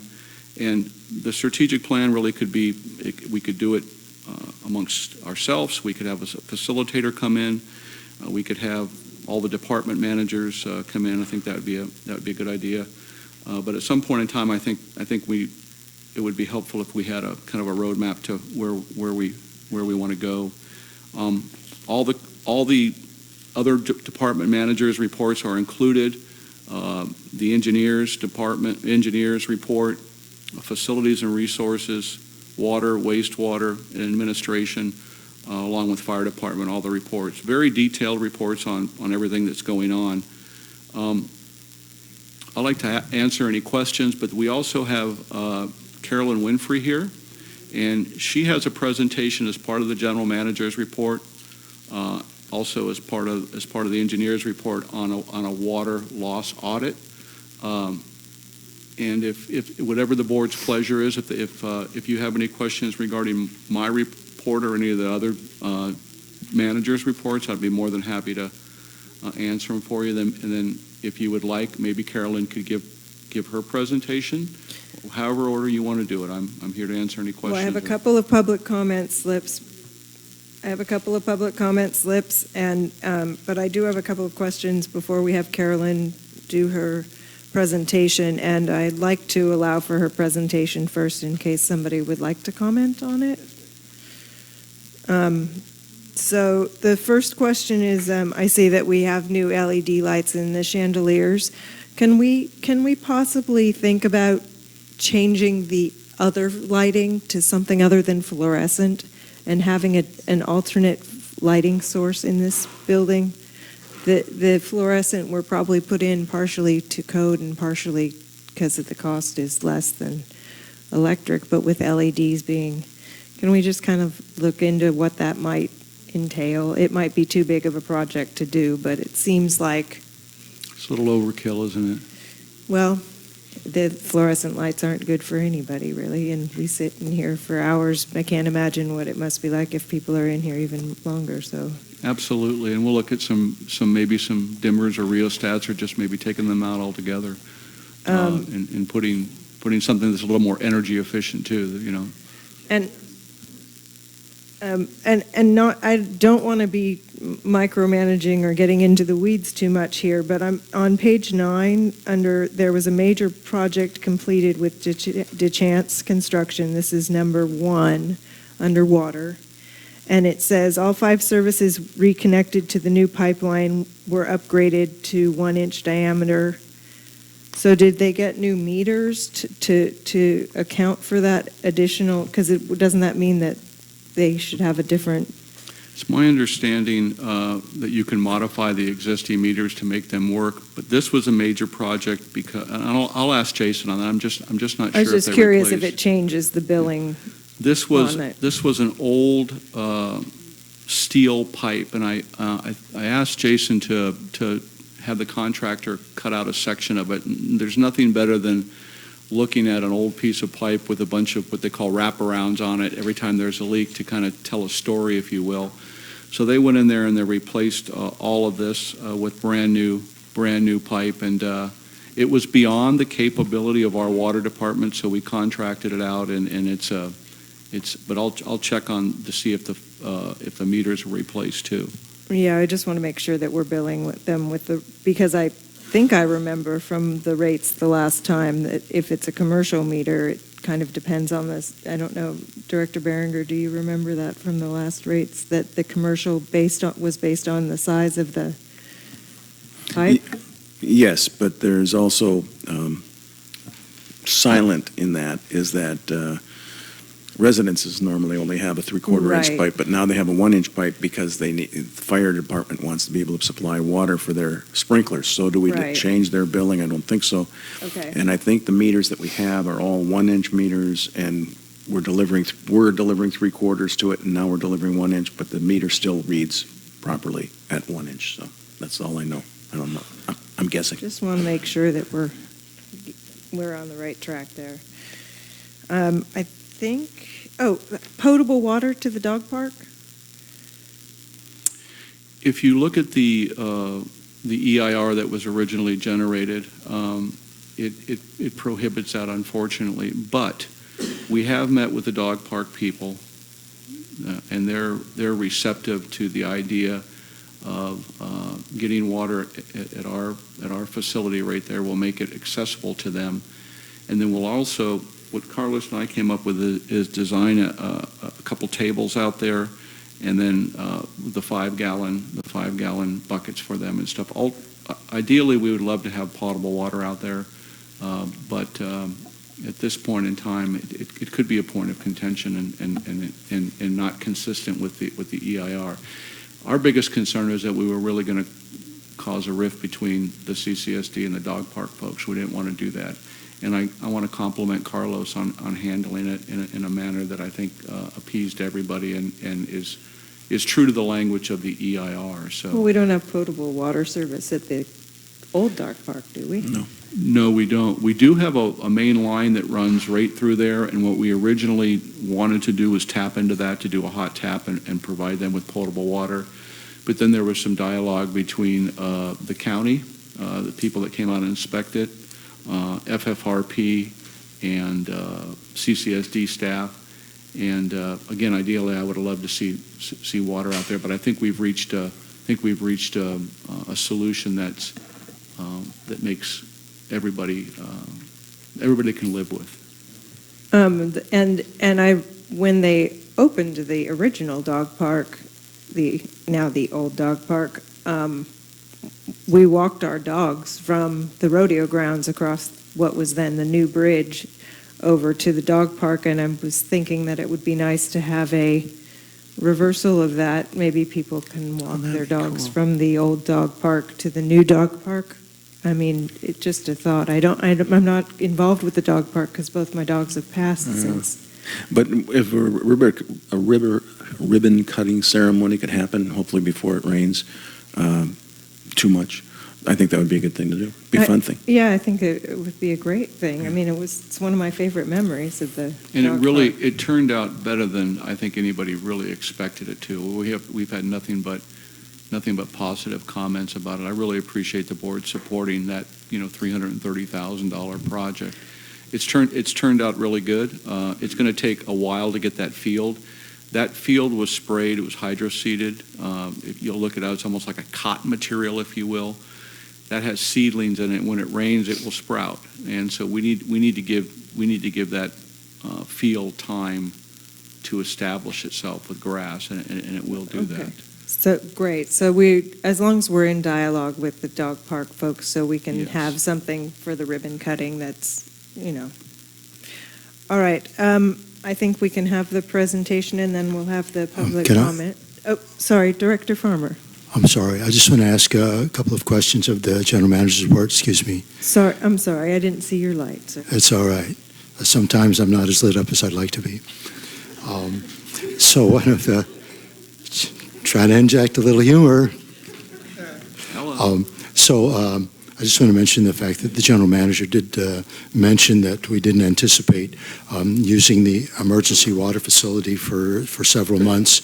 I just want to remind the community that the facility itself has not been in operation since December 23rd of last year.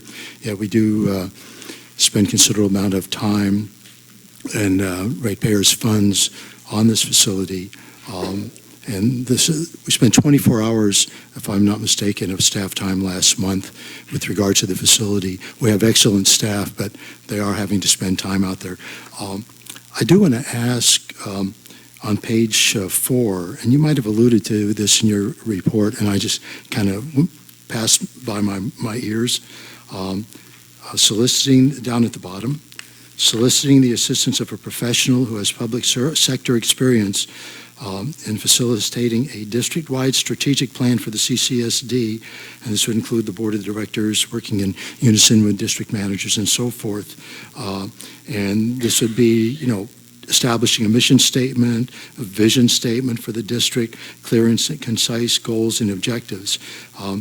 Do we really need a professional to assist us in doing that? Have we done that before? And if this does need to happen, can we take some of the very well-educated and involved members of this community and have them participate in a process like this? The answer is yes, we do need a professional facilitator. In my opinion, and you can disagree with me if you would like, but the healthcare district did it. I believe the school district did it at one time, and it's a quite common practice for public agencies. Many cities, special districts, counties do it. It was one of the goals for this year. Yeah, so that would be my answer. It's ultimately up to the board. I absolutely agree with you that there are many gifted and talented and educated people within the community. The reason sometimes you choose to use an outside facilitator is because that person is maybe unbiased. And so that's important in the development of a strategic plan, a mission statement, a vision statement, goals and objectives, because that's just my take on it. There are many good facilitators out there. There's management partners. There's Dr. Frank Vaness. There's many different people and many different agencies that could provide that service. But that's ultimately up to the board. My recommendation to the board would be that you do hire somebody from the outside. I know that can rub people the wrong way sometimes because it's a consultant and there's a cost associated with it. But on the flip side, you have to look at the benefits that could be gained. It is a process that you could very easily incorporate the community with. I've done strategic plans for a city before where part of the facilitation process is to bring members of the community in an open forum, as you suggested with Senator Flores, and allow them to be a part of it. And because that dialogue is important. So that would be my suggestion. But ultimately, sounds like a that's up to the future board. agenda Yeah, item. absolutely. Well, let me just say that I think many members of the community, no matter which way they're observing the operation of the district, could easily see things through a different lens than those of us on the board or in management, and maybe provide us some insight that we might not have otherwise, or that a professional coming in from outside the area might not have. Did you have anything else, Director Farmer? All right, then let's have Ms. Winfrey.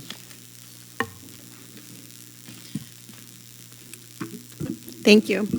All right. Yep.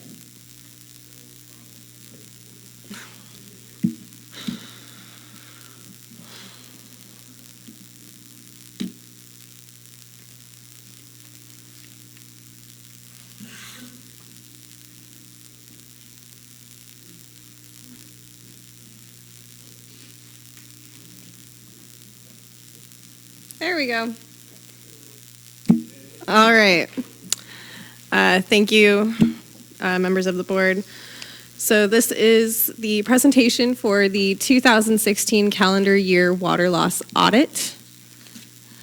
This presentation, let's see. There we go.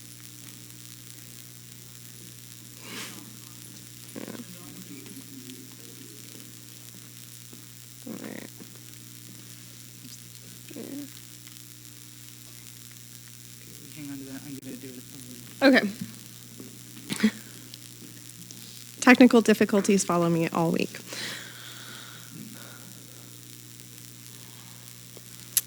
Madam President and Board, the information you have in your board packet and the presentation that's going to be shown is slightly different. We apologize for that.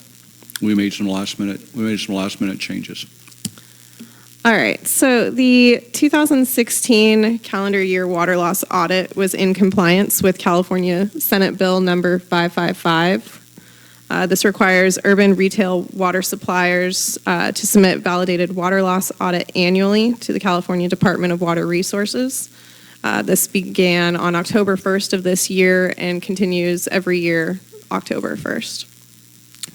This builds on earlier Senate Bill 1420, which directed urban water suppliers to complete a water loss audit and include a quantification of water loss in their urban water management plans.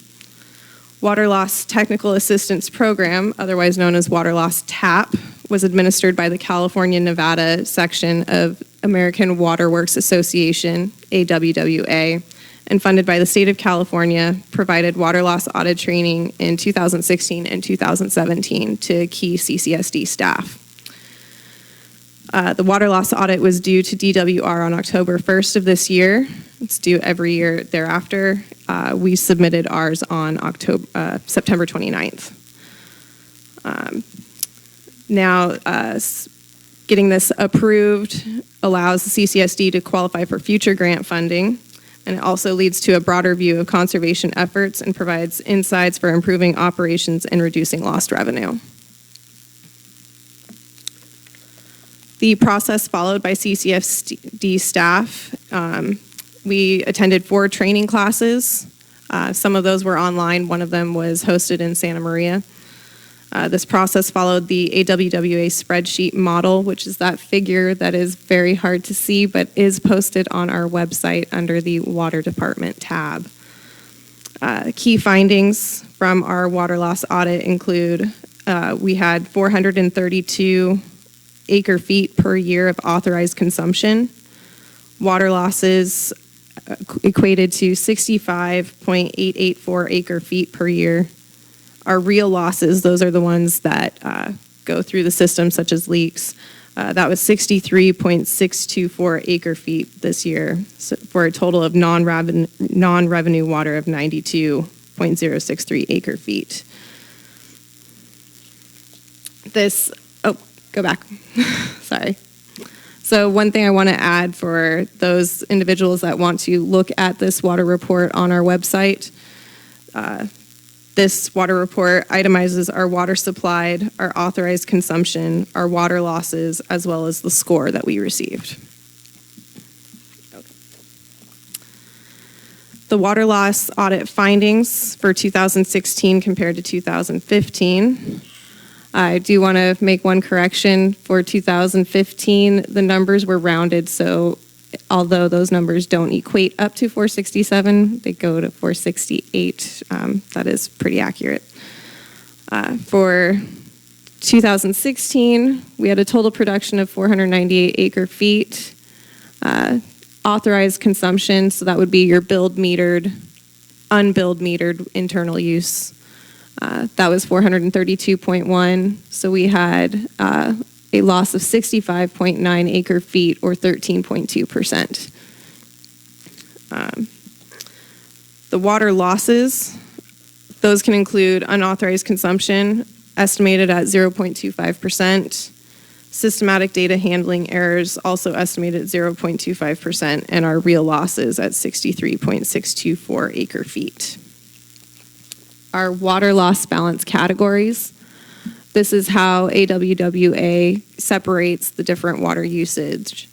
The non-revenue water, the 92 acre feet, that is on the far right of this figure. That shows the volume of water for unbilled metered consumption, which would include the internal water usage, meter flushing for fire hydrants, etc. Also, I wanted to let everybody know that real losses, or the physical losses, are driven more by the pressure in the system rather than the volume of water passing through. If real losses stay the same each year, this helps explain why the percentage of lost water increases during drought periods when there is less water produced, less authorized consumption due to conservation. So this is a graphical presentation of the previous slide showing our volume of water.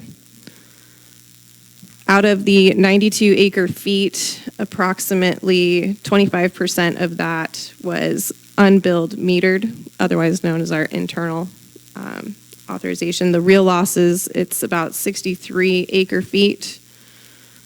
The other losses there in that non-revenue water are pretty minor and small estimates. So our data validity level, or score, we scored 56 out of 100. The state is primarily focused on improving on a year-to-year basis. This score does not equate to a score that you would get on an exam at school. So a 56 does not equal a D. It's actually pretty good for the first year water loss audit. These scores help us to establish procedures for improvement in the following years.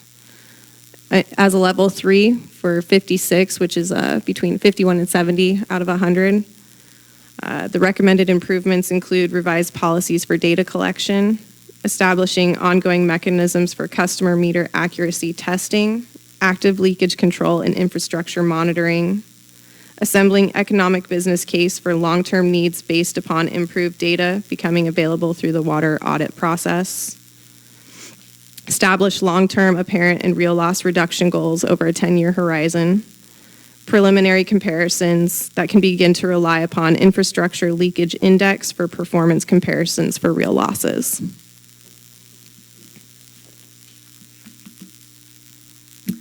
This is the water loss validation certificate, also available on our website, which goes over our scores and our values, as well as indicates key staff members that participated in the water loss audit. These are the slides that were added last minute. This is the 2017 water loss audit at a glance.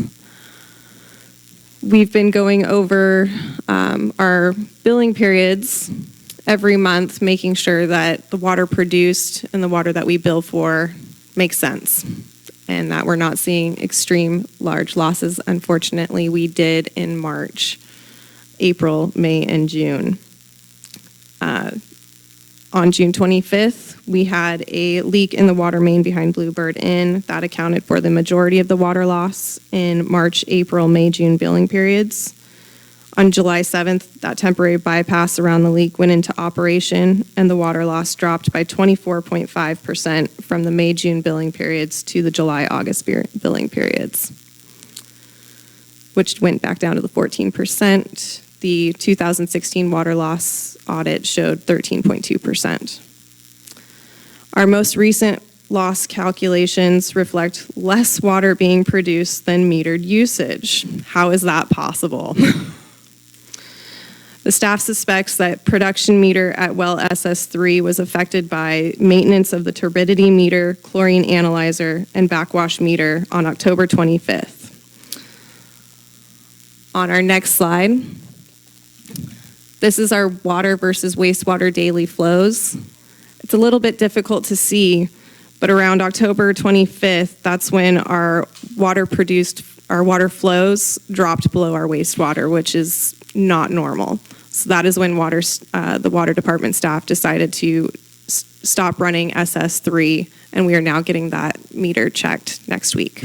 So that would explain why we have a negative 1.1% of water loss for this past billing period. I would really like to thank the key staff, the water loss audit team that helped assist with the 2016 calendar year water loss audit.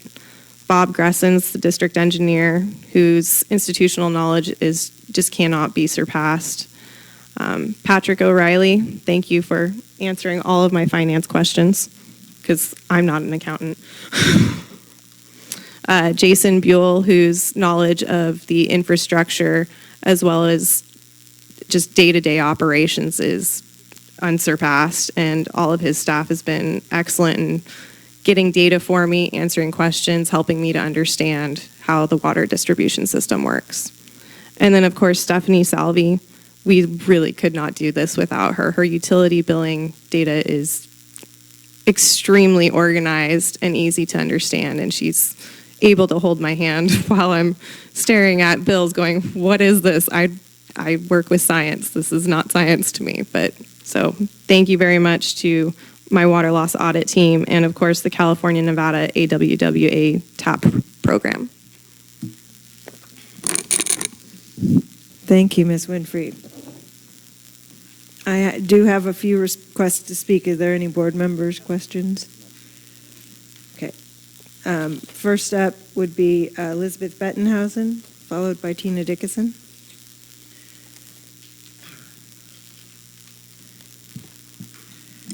Welcome. Thank you very much, Madam. Thank you very much, Madam President. And I'm happy to hear a presentation by Ms. Winfrey, who is obviously extremely competent, and I look forward to her reports in the future. I sent an email to all of you back on last weekend saying that all of a sudden we had used more than 200,000 gallons, I think I came to, 288,000 gallons more than we pumped. So that was a bit of a mystery. How in the world could we use water that we didn't pump? And I'm glad that the explanation was just given, although I find it unfortunate that the website no longer gives the day-by-day pumping for us, so we couldn't check to see any patterns. As you know, I've been checking this since January of 2013. I repeat it again, and I have updated you consistently. So my water loss figures for 2016 are quite close. They're just only 0.5% above what this came to. So I'm glad the state requirement has gone in. I hope that I'm going to do my 3 minutes here. I know it because I was not aware that there was an attempt to do potable water at the dog park, even after checking the EIR. Please, board, insist that compatibility with the EIR requirements be a ground swell within the staff decisions about this. I know dogs need water. That's not my point. So I'm very glad to see that the 2016 audit is being done. I want to ask, and I'm glad to see that we had more water than we pumped. That's a miracle, and I thanked all the deities in the universe, therefore, and I'm glad that little machine is being checked. My gosh, it must be one of those primitive machines and not one of the SCADA high-techs that we're supposed to be using. I want to say something about 2017 in May. In May 2017, your agenda read under Human Resources, we will again begin the recruiting process for the Sustainable Water Facility Chief Plant Operator. That was in May of this year. Now, half a year later, your agenda today says, oh, wrong glasses, I'll take them off. We will begin the recruitment process to hire a new chief plant operator for the Sustainable Water Facility with the intention of having him or her on board no later than January of 2018. What has the staff been doing for half a year that leads to this situation? I know that nobody applied for the wastewater opening. That was unfortunate. I'm sure that it has to do with who knows what. But there's something else going on here too. And I, as a ratepayer, would very much like to know what that is. I have another comment, but I will not use up all my time because I think the posting of that water audit on the website is a good idea. I'm sure that General Manager Gruber would be happy to post his matrix report too. Don't mail it to me. If you would tell him that, Madam President, I'd be grateful.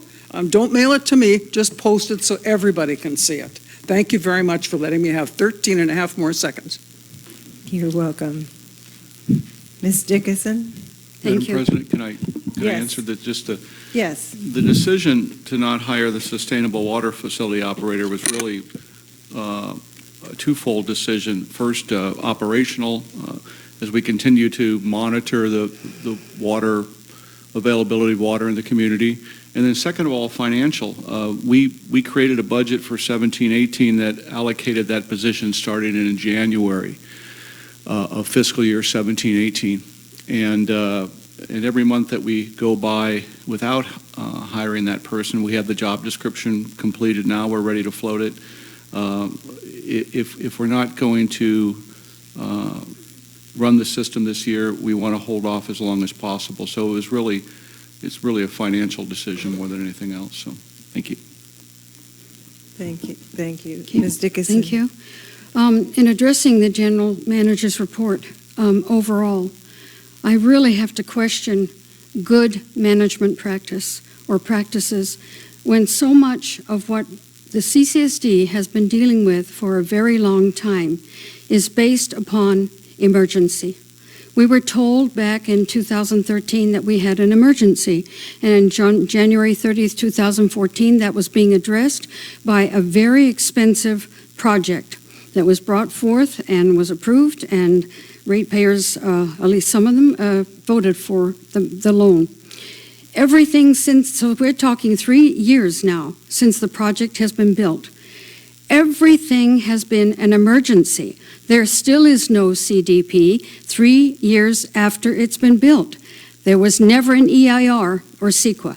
And so we've been spending more and more money. We've been on emergency mode forever, and we continue to be to today, even until today. We're not prepared for wet weather preparedness as we were not last year. My understanding is that Ms. Engineer Greshams just even had to call the regional board on Tuesday to get permission to go ahead before the December 7th meeting of the regional board for approval to start work on the swales.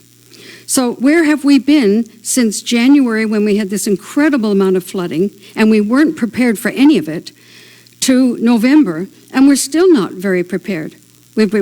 Some things have been done and 4 contractors have been hired and to do things that regional board hasn't even asked.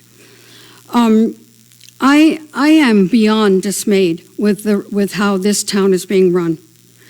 When we see meeting after meeting, where board is not even apprised of what is going on. The general manager gets a letter on something.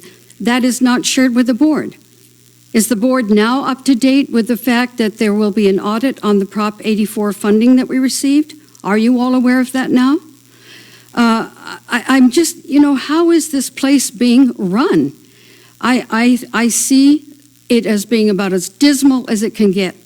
I am beyond frustrated with the management, and I do not speak to everyone individually. I'm talking about from right there at the top, because that's where the buck stops. And I'm sick and tired of hearing about the same thing every single month that does not get accomplished, or more and more issues that are not being addressed. I mean, for the board to continue on this path, we cannot afford it. And Mr. Gruber is not worth a penny more than he's getting, and he's not even worth half of that, as far as I'm concerned. Thank you.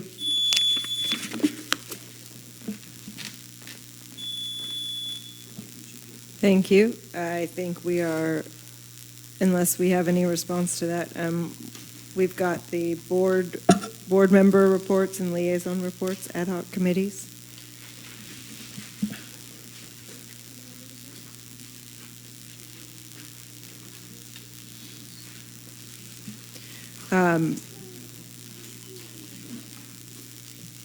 I think the main ad hoc committee that met was to fill the board vacancy. Were there other ad hoc meetings this month? Yeah, let me cover that real quick. Please. Just so that we can get to the main item.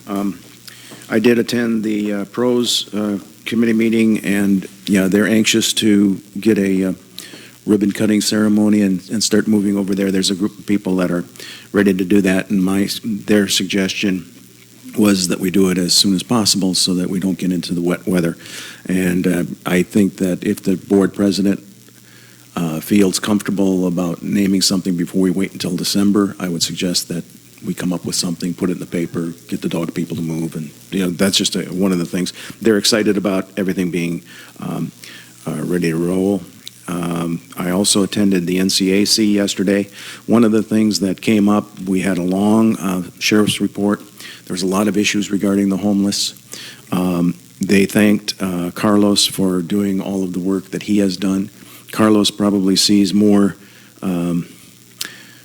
more camps, but it's not a war on the homeless. He's trying to make sure that those reach a priority, those that are blocking the creek or have an encampment that might pose danger to the community. They're working very well with the Sheriff's Department, but one thing I mentioned, and it should be clear to all of not our ratepayers, but it should be clear to anybody that lives in Cambria, I haven't seen any kind of a tax relief from property owners for this community since I've been here. And we've inherited the ranch. We purchased the ranch, but also we have 400 and some acres that need to be cleaned up. A private group had a skate park, and they left that, and so now Carlos is maintaining that. And now we have an East Ranch. There's a lot of things that are going on, and there's no additional funding. So our general funds are being eaten up without having additional things. We do have a fire assessment, a fire tax. I saw that on my property tax bill, and that's serving the fire department. But the fire department just got a new fire truck. We now have 4 people on board, and there's no funding mechanisms for all those things to happen. So it's just a reminder to the community that if we want to improve or maintain what we have and what we've purchased without any kind of additional tax relief, I tend to think that that's something that maybe the Build-Out Reduction Committee is trying to look at ways to help fund the very basic needs that we have. It was just a comment that I made, and I just wanted to share it with everybody else. And that's my ad hoc committee reports. I just want to briefly, I talked with Ted Siegler last night about the report from the BRPCC, and he said that they were ready to take the vote to approve it, but they weren't going to be meeting on their regular meeting day of December 11th because Haley wasn't going to be available. I believe the board, when we formed that committee, said that we would like to make sure that they have the resources of the district available. And if it's going to cause a delay so that we can't get it to the board in December, it's just going to complicate the things that we need to get done for the CDP. Can we get somebody else to cover that if she's not going to be here so that we can have that meeting and get it onto the December agenda? Yes, ma'am. Monique can attend that meeting. I believe our December meeting, you said the 14th, I believe it's the 16th, is it not? December 16th, our December meeting? Our meeting is on the, Okay.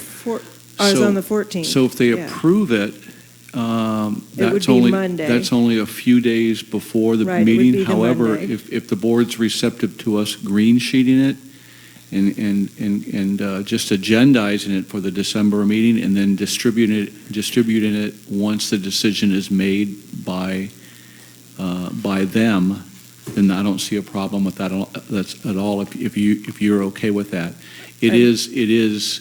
So if the board meeting is on the 14th, which is a Thursday, we'll distribute that following Thursday or Friday, which will be before the decision's made on the 11th. On Monday, right. But we can put it on the agenda, and then we can draft a quick staff report on what we call a green sheet here, and then we can distribute it to you, and then that will address your concerns and not delay it anymore. Is there any objection to that? No objection. Okay. And you don't have to print anything for me. You can send it to me electronically. Just put green. Just save print. I do have one question for district Yes. council, though. If we put something on the agenda, do we have to have the information available to support the agenda item? No, you can agendize it and submit the information later as long as it's made available to the public at the same time. And the staff report can be prepared ahead of the approval, right? It Yes. can. I would note that it's a wonderful document. It's very complicated. I'm not sure that. Well, we could find on December 14th, the board could decide that they hadn't had enough time to review it. It could be the case, but I'd like to keep moving forward on this. Absolutely. Absolutely. Thank you. Appreciate that. Let's have the other ad hoc. Well, I just want to follow up on what General Manager Gruber said with regard to the ad hoc committee on water and wastewater infrastructure. We're just going to be hopefully making some much needed improvements on various lift stations over the next couple of years. And one of the things that's going to happen is I think it's lift station B, replacing a diesel generator with natural gas, addressing pollution issues from diesel. There's more to say there, but I'll just move on to the FFRP meeting. They reported 543 volunteer hours in October, and 55% of that is ranch maintenance. Invasive weed pulling, but they've been working on removing the coyote bush from the Marine Terrace Trail, the fire trail there, because that's become quite a bit of a problem. They passed a motion regarding funding training for eucalyptus removal that's going to be taking place next September. The project with regard to eucalyptus removal is already taking place. It's finished for this year. They discussed various goals and objectives for 2018, including perhaps getting a forest project coordinator to prioritize projects to improve the health of the forest on the ranch. Yet it was brought up that the ranch isn't just forest, it's also open space as well as a beach area, so that might create a little bit of a problem. Dog waste is increasing on the ranch. There's concerns about it polluting not just the land, but running out into the ocean. So going to be installing more mutt mitts and trash containers throughout the ranch and increase public awareness of the problem. There's going to be a butterfly walk this Saturday, the 18th, from 10 a.m. to noon. And so the butterflies are clustering out on the ranch as we speak. So we've been talking about that, the migration patterns of the butterflies, why they wind up here and not somewhere else. And then finally, there's a Songs of the Season event that's going to be taking place on Saturday, December the 9th. And you can go to the FFRP website for details on that event. And, it's going to be at your place? Oh, cool. Well, and what time? Do you have any idea? It's not that important. Call Jim. He has nothing to do. Ask him. I think it's 1 to 4. Oh, cool. Thanks. And then with regard to the Forest Committee, they're still moving forward the grant application for more paper copies of the invasive weed guide. People are interested in it. You might consider going to the Forest Committee website to take a look at it and see if you want to get one for yourself. We're going to have an app for it, a Spanish translation for the weed guide, trying to get more funding for that. And then also, and as we can see, there's some kind of overlap here because the FFRP folks are still investigating getting a forest project manager, and of course the Forest Committee is investigating getting a trained forestry specialist, and so we'll see how that works out. So it's good to see that there are 2 agencies or 2 committees in this in our area that are really concerned about the health of the forest. And I think that's all I have to say. Thank you. Before we begin about the ad hoc committee about appointing another director, Mr. Carmel, would you just speak to what we are going to be embarking on, since this is not an action item on today's agenda? Yes, absolutely. So as you can see, the agenda item is to receive the recommendation from the ad hoc committee for creating a process to appoint director to fill vacancy created by Greg Sanders' resignation. This was not agendized for action, certainly my fault. As a result, certainly the recommendations can be made, but the board can't adopt them at this meeting. So what we had planned to do is next week, Wednesday, I believe it'll start at either 9:30 or 10. 9?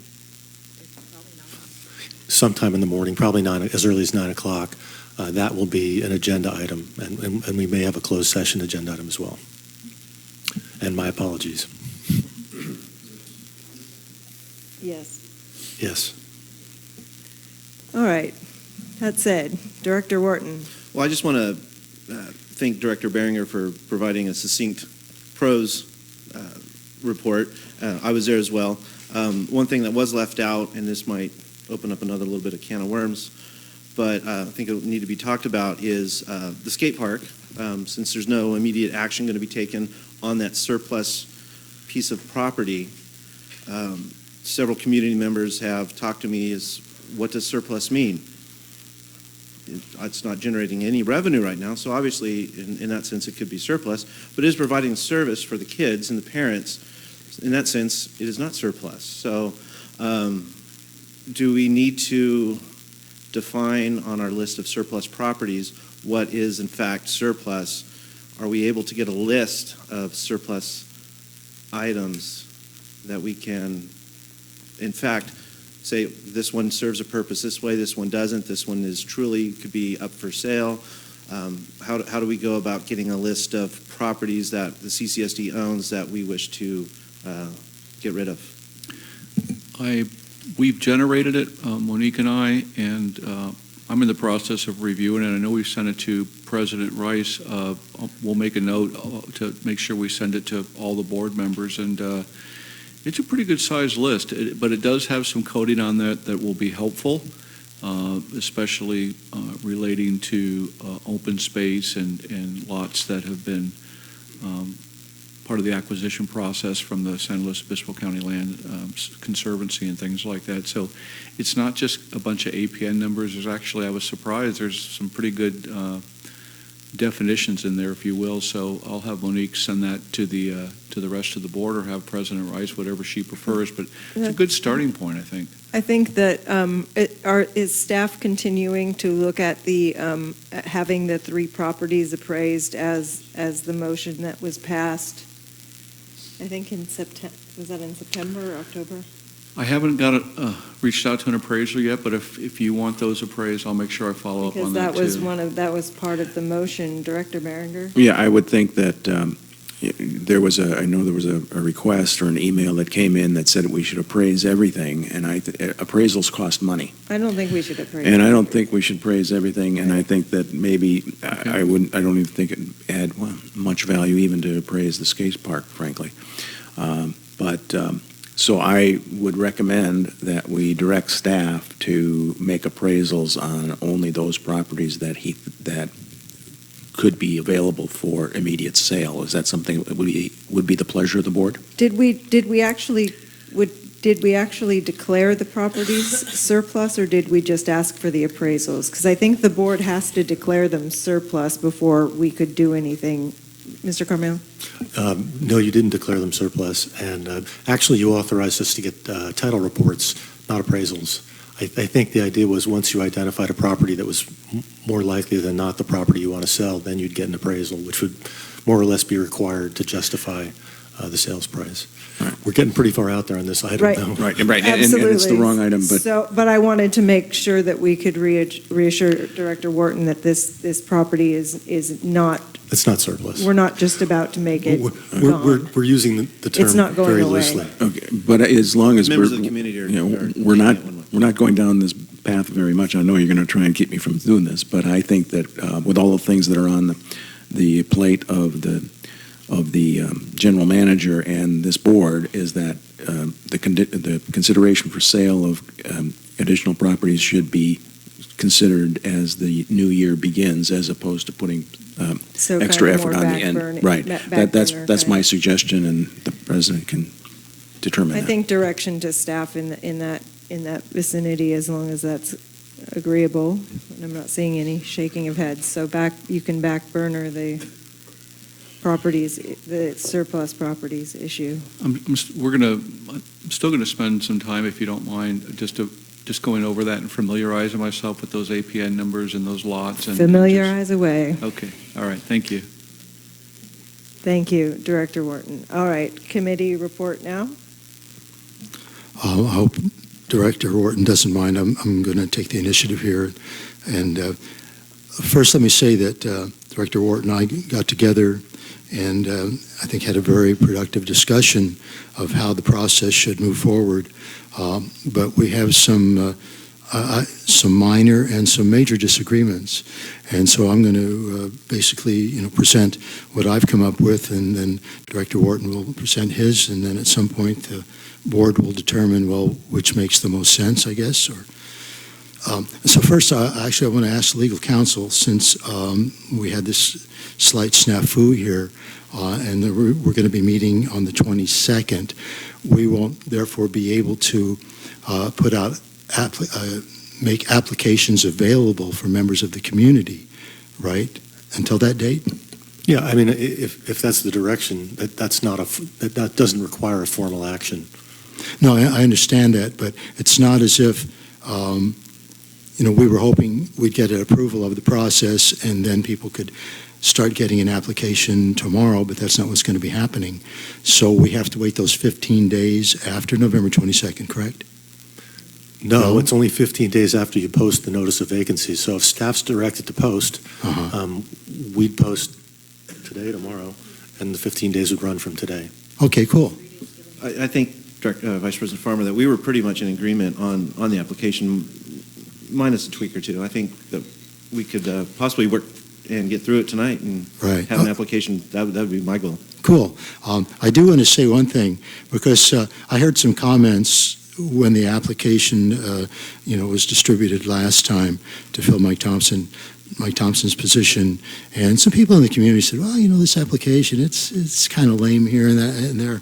And I want to thank Monique and Haley for staff for providing us some examples of what other agencies in one way or whatever fashion have various applications. And we looked at ours and said, well, actually, ours is pretty good. I mean, it was much better than a number of them that we saw. So if that allays any concerns out there that the district isn't doing their job with regard to the application, I think you can feel safe there. Other areas, well, that's another story. But so moving forward with regard to what we are hoping to do. And so with regard to the process, one of the things that we would like to do during that 15-day period between when applicants can fill out the application, we'd also like to get the public involved and have the public either drop off or email the district questions that they would like to have asked to the applicants. It's good that we as board members can ask questions, but that didn't happen very much last time. And I feel that we feel that by getting members of the community involved in what their concerns are with regard to the type of person, let's say, the quality of what we are anticipating with regard to a director, that this would be, I think, productive for all concerned. So that's one of the things that we're suggesting, is that we are able to get the community involved and that they submit questions that they would like to have asked to the applicants. And then what we would do, we would probably weed it down to 10, we'd look at it and some are going to be similar and that type of thing. We'd weed it down to maybe 10 questions that we would ask each one of the applicants. And then board members, in addition, we could ask questions of the applicants, and we could ask different questions of each one of them, maybe 3 at the most, so it doesn't become too time-consuming. With regard to, and by the way, the asking of questions, we figure the answers should be maybe 1 to 2 minutes, depending on the complexity. I mean, we don't want to make this, a long, drawn-out process, but then again, it is the next director on this board. So here's the nominating process that I came up with. And in some ways, like I said, Director Wharton and I are in agreement, in other ways we're not. And he'll elaborate on that, obviously. So first off, we feel it would be helpful to all concerned, and therefore see that we took a little forethought in this, if first and foremost, us 4 current directors describe, and discuss and describe the qualities that we would like in the next director. And like I say, get public input on this as well. Now, one thing that there's a difference here between Director Wharton and myself. In we making our comments and then the public making public comment on what they would like in the next director, I feel that there shouldn't be any advocacy for a particular candidate to be allowed. We saw that it seemed to create it was certainly problematic at the last selection process. So I feel like the public comments should be, like I said, about the quality of the types of, how could we say it, attributes that they would like the director to have.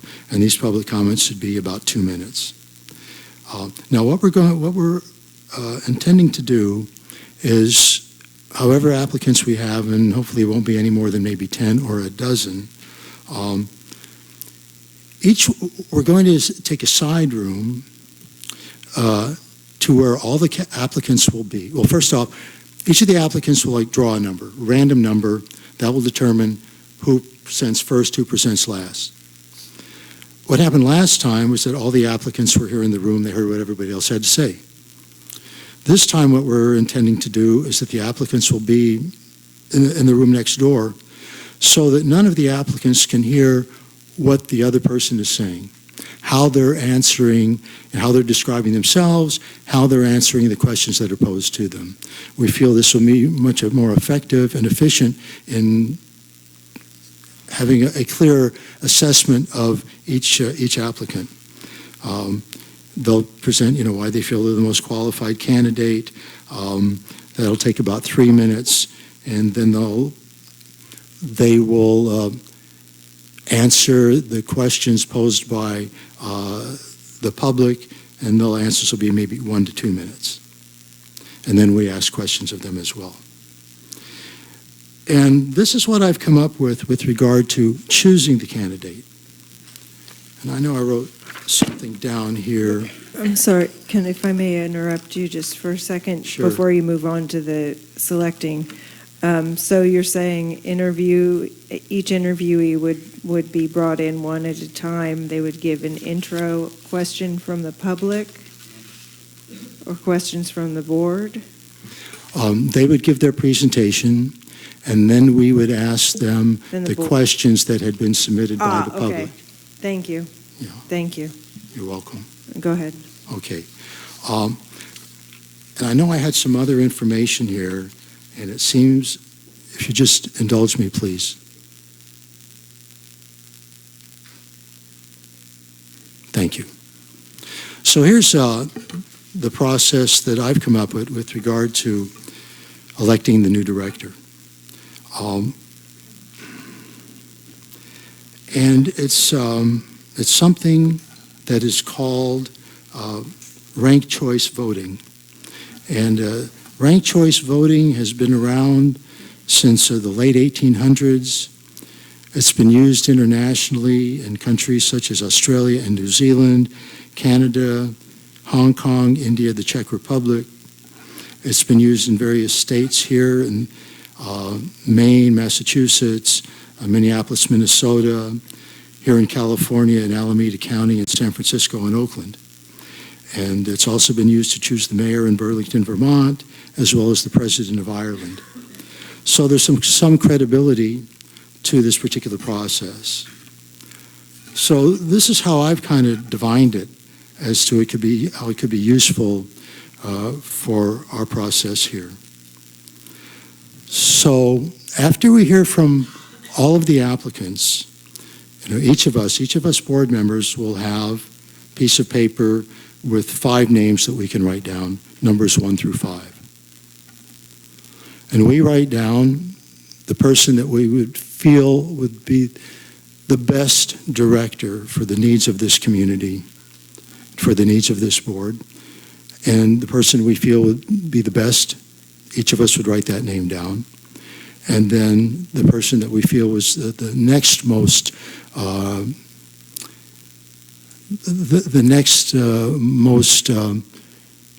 knowledgeable applicant, let's say, that would be number 2, and then 3, 4, and 5. So therefore, the first person that we choose would get 5 points. The second person that we would choose would get 4 points, and so forth.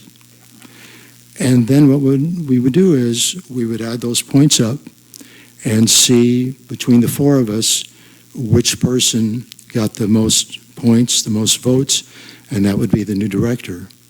Now, if it turned out that it was a tie, that there was no clear consensus, then we would eliminate number 5 and then choose out of 4. And then if we still didn't have a decision, we would reduce it to 3 and then write those names down. If we still didn't have a director chosen at that time, I think we'd have further discussion with regard to why we feel a particular applicant is the most qualified candidate, get more clarity on that issue as to why each of us feel so strongly about each of the people that we would want, each of the person that we would want on the board, and then vote again and hopefully have some consensus. So that's the process that I've come up with. And now I feel that I imagine Director Wharton would like to elaborate on his. Thank you. Thank you, Vice President Farmer. Director Wharton. Thank you, Vice President Farmer. It was my pleasure to have you over to the House and discuss this at the time. The dogs appreciate you coming over as well. You're getting to know them quite well. Like he said, Vice President Farmer and I, we agreed on some of the things, and I feel there is one area which we are in complete disagreement. Doesn't mean that it's a bad choice. I just feel that there's going to be a better method. Having gone through the entire process myself, I didn't see a whole lot wrong with that situation. It was just we needed a tighter rules to operate. I felt Amanda did not, or President Rice did not have a clear direction from the board of what she was to do or what she wasn't allowed to do. And that's what I've attempted to do with my proposal. It's not taking what we do in a meeting currently and going too far out of the norm. We're staying within the norm of how we operate as a board currently. I feel strongly about that. So we'll have an application period that opens for 15 days, whether that's November 17th, December 23rd, or whenever that is. Vice President Farmer and I, we agreed that the application was pretty good once we looked at the other ones as we were that we were given from staff. My option would, or my suggestion would be to let's get rid of those 3 or 4 or 5 essay questions that we had. Let's put on a blank sheet of paper and just have one sentence on the top, one question on the top. Why do you want to be an CSD director, or a similar question? And let them just write a one-page essay on that. I think that language needs to be inserted into the front page or in the introduction of the application, stating that the only applicants who can apply in writing are eligible. So in other words, no walk-in candidates. That just, I think that just cements somebody's willingness and commitment to the process and to the position that they're hopefully will be awarded. No late arrivals to the special meeting. I feel again that you're here for an interview. As an employer, if I had an interviewee show up late, it would not be, there would be no further interview. And it was fairly creative on how people were filling out their application. Some were handwritten, some were typewritten and pasted on, then photocopied and scanned. If we can get an edible PDF, that would probably go a long ways. I know Vice President Farmer feels that looking how somebody fills out an application, the care with which they write, could lend some credence into that. I'm not opposed to that, but I just think, in this day and age, we have the ability to do an edible PDF. That should be the way to go to make it clear, and there's no interpretation amongst the 4 directors as we're looking at the applications. And also, will we be doing a down select process for the candidates based on the number of applications received? If we receive 13, we received 12 last time. We took 6 to, we down selected 6 into a meeting. From that, we're asking questions from there. So if we receive 20 applicants, do we take all 20 to the special meeting? And then how much time are we donating to each candidate to state their cause? I feel if we down select and narrow our focus, we can focus on a higher quality of candidates and drill farther into them than to ask a few cursory questions of a greater amount of people. I say we should have a narrowing of the field if the initial applicant pool is large enough. And then based on applications at the special meeting, each director chooses 2 candidates. We do a random order draw in determining that method, whereas, let's say Vice President Farmer, he gets number 1. He will get, it'll go 1 through 4, and then it goes 4 through 1 backwards. So I feel that's fair. So, if you're the 4th director, you get the 4th and 5th nomination. If you're the 2nd, you get the 2nd and the 7th, and so forth. Question. Just for clarification, so you're suggesting that if Vice President Farmer is selected he gets the number 1, then he would pick somebody, and then the person that has number 2 would pick somebody all the way through, and the person that's 4 also picks 5th, and so Vice President Farmer would then 1, 2, 3, 4, 4, 3, at 2, the 1. end of it, we will have each of us selected 2 people. Yes. I'm suggesting we bring 8 candidates to the special meeting for further interviewing. Would that be prior to the public meeting? That's one thing I'm. Because we would need to have a meeting where we did that if we were going to do. I'm not trying to gum up the works. I'm trying to understand the process you're suggesting. Yeah, it could be worked out where we do it, where we invite all the candidates in, and then we simply choose 2. But we also need to be mindful of, allowing us to focus the greatest amount of time on the highest quality of the candidates. Mindful of the time and date constraints that we're facing as well, because we're, I think, a quarter of the way through this process, and we don't have a process.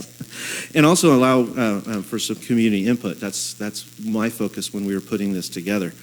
And Vice President Farmer and I, we agreed that we should isolate the candidates. That's just going to get all the answers towards the center. We're going to maybe get more of an opinion. I'm giving an answer because that's what he said, and that's what he said, and that's what she said. So I think we should have that. And upon phone calls with district council, that is something that we are able to do. And it's something I hope we will do. And we create a random draw order for the number of candidates. Either we do it out of a hat as they show up, or we just pull a name out and bring them forward. Candidate has 5 minutes to speak, and after they're done, then they move to a separate room after their introductory speech.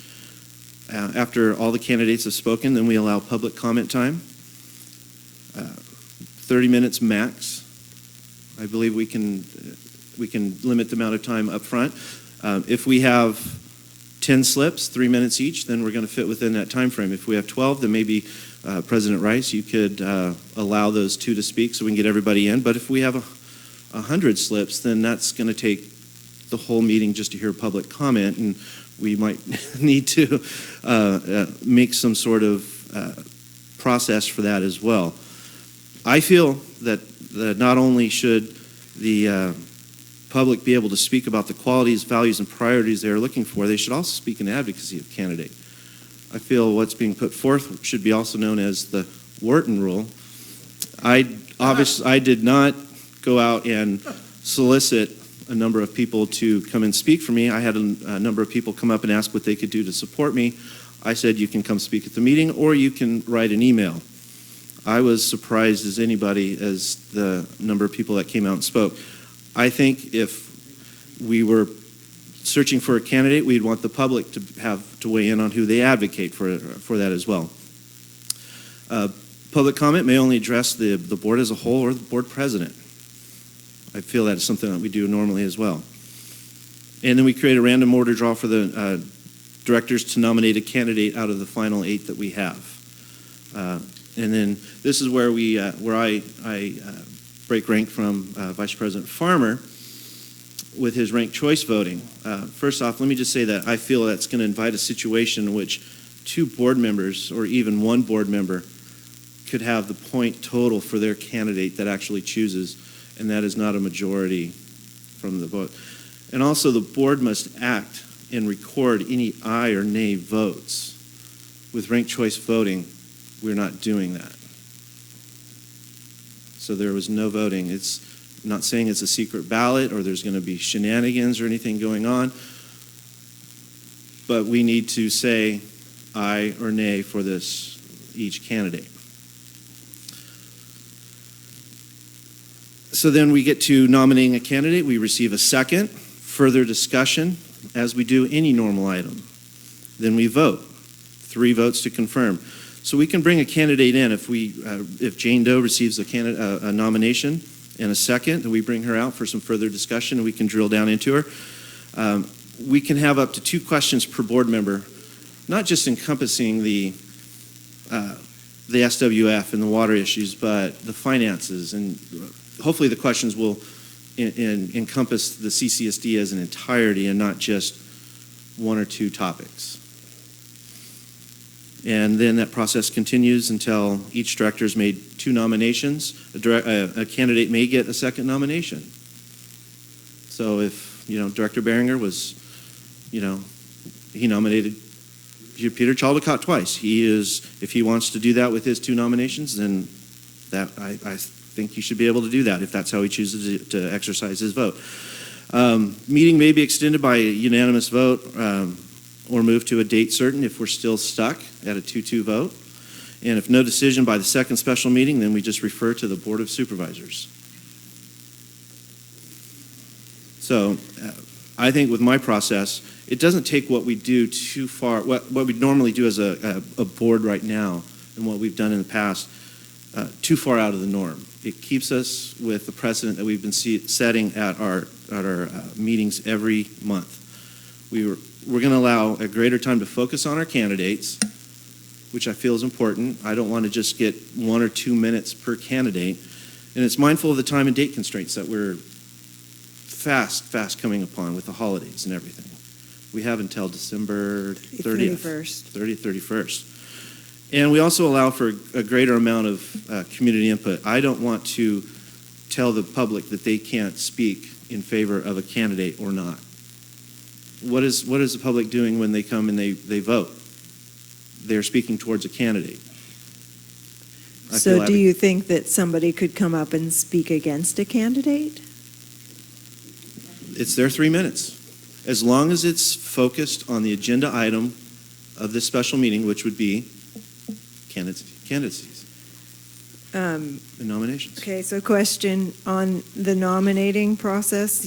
You're suggesting a similar process like the one that I said maybe we would have to have a special meeting about narrowing it down, that we would each nominate 2 different candidates and not take a vote at that point? Like if I'm going to nominate somebody, let's say, for example, Dawn, I nominate Dawn, and then do I have to get a second in order to... Do you want, like, if we have 15 people here and we want to get down to 8. Okay. If Dawn's your choice, Dawn's your choice. And I don't need a second. I think you're just saying this is... Okay, these are the people that I want to further interview. Exactly. And Director Behringer will have 2 different people. So that's more people on the interview and not the nomination necessarily. Correct. Yeah, the nomination will just be towards the end after the candidate has spoke for 5 minutes and we've asked them a couple questions. And we had public comment. And public comment. And then we can do nominations and spend even further time with the candidates at that point. Okay, and I think that might be where one of the issues might be for me, because if I have further questions for somebody, I'm going to want to include them in my 2 candidates. If I want to nominate somebody, there might be something more I want to get out of them before I actually nominate them and we take a vote on that person. And I would want to know that before I actually nominate them for the position. I think it sounded like the nomination, we get down, it sounded like his process was to get down to 8 people. Okay. And then of those 8 people, that's when you would nominate somebody. Or you get the 8 people, then you pick, you pick the numbers, everybody nominates somebody, so you have 8 people, and so everybody makes a you selection. talk to all of them. Okay. And nominate one of them. And would those would be the isolated, that would be the time when we would do the isolation? I think keeping them, in isolation. Until after they give their intro. I think we could have them stay in the room once they give their intro, don't you? No. I think that when you're asking them questions, you want one, let's say we're down to 8 people. Okay. How much? Yeah, we want to ask them. Do we want to isolate them then? After then, also? Well, I'm not sure. We're hopefully going to be asking them every candidate the same questions, right? Yeah, and then that's where there's a mess. And then we'll have some sort of scoring method as to how they answered the questions within ourselves. So then we. Okay, let me. I think we're getting too far away. Director Behringer. We're kind of getting there. Let me talk about some of the things I like or don't like. Yeah, that would be good, because it sounds like we're going to be sending some work back. I like the idea of an application should go out, and I like the application of it being similar to the one, but without the 4 leading questions on the back. You just have, why do you want to be why do you think you'd be a good CCSD director? Right. I don't like the idea that it has to be an editable PDF. I think somebody should be able to, if they can write very neatly, I don't want to eliminate somebody because they don't have computer access or something. But yes, it makes a difference. If somebody can print very well, it means something to me. If typing is better for all of us to understand everything completely. I like the idea of no walk-ins, no late arrivals. And from Director Farmer's perspective, I like the idea of questions being submitted by the public.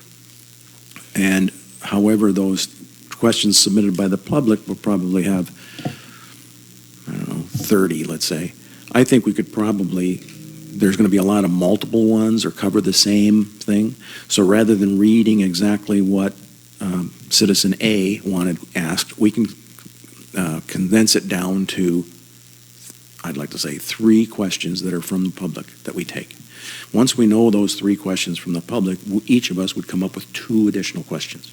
I think each candidate is fair if each candidate gets the same 5 questions. 5 questions rather than 20 or 50 or 100. Once we isolate these people, I like that idea. I like the idea of having them initially come up and say 5 minutes of why they think they would be good. We ask them all the same 5 questions. Is that right? I wonder if that makes sense, because then we're all asking the same question. Anyway, we should think that through.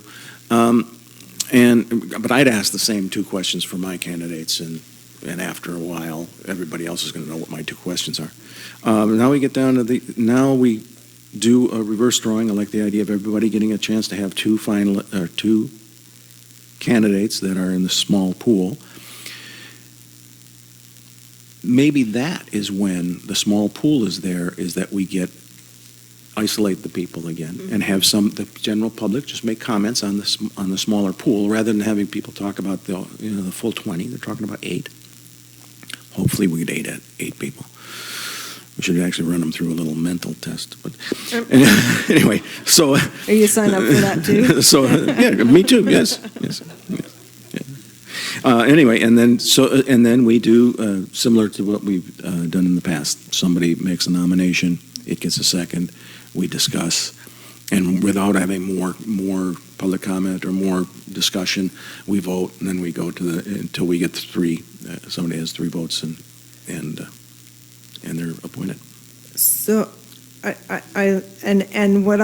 I was hearing, and I like the idea of the ranked choice. I don't know that the process that Vice President Farmer is the process that I understand ranked choice voting to be, which I thought was something different than it is, which is if they count up all of the votes for number 1. And if that person has enough votes to win, then that person wins. But if they count up all the votes for 1 and that person doesn't have a majority, then they toss the first one. And if I vote for president and I put down Hillary Clinton and then I put down Jill Stein and then I put down Yo Mama, that if Hillary Clinton doesn't make enough votes to get it, my vote still would count because my vote could go to Jill Stein, so that it's a different process. And I think that in the way that it was described by Vice President Farmer, I don't think that it brings up a good point about trying to make sure what we have is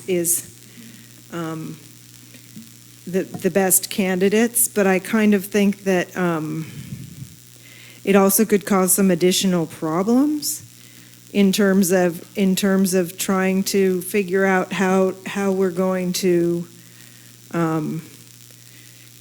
I keep a ranking for myself as we're going along anyway, and so I'm trying to get to where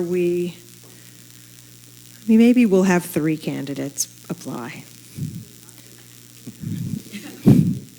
And none of this preparation will be necessary. I did hear one thing I did do right, which was randomize the order of people.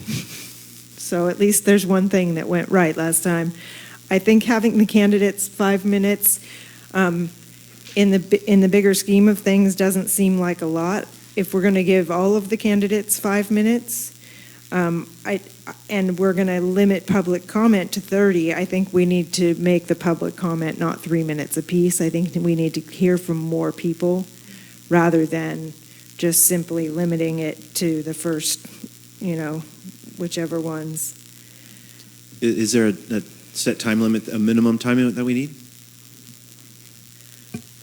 No, there's not, but typically you want a reasonable period, like at least a minute per Sure. person. Yeah, okay. Yeah, I agree with that. If we can get more people in, that's obviously, I was under the assumption that 3 minutes was the minimum that somebody had to speak. Did we make, Or the maximum, did rather, we sorry. already post the notice of vacancy? I thought that we had done that as a matter of... No. So it's not been officially, so then we would have until 60 days from today, or from whenever it's posted? No, you have to post for 15 days before you appoint. Okay, so the 60 days that I'm trying to get to, where it would go to the Board of Supervisors, runs from the date Of his the date of resignation. his That expires resignation. December 30th. Okay. I think that regarding the application, if the committee is okay with the application essentially as it is, anybody who's not watching this meeting and wants to apply to the board probably shouldn't be doing that. But I would assume that if somebody's going to apply, that they will be watching this discussion, and I would hope that they would have heard all of us refer to having an additional question or some allowance for broader than the essay questions that are on the application. In my process, not an additional question, the only question. Right, I understand that, and I think if we change the application, it ends up delaying us further.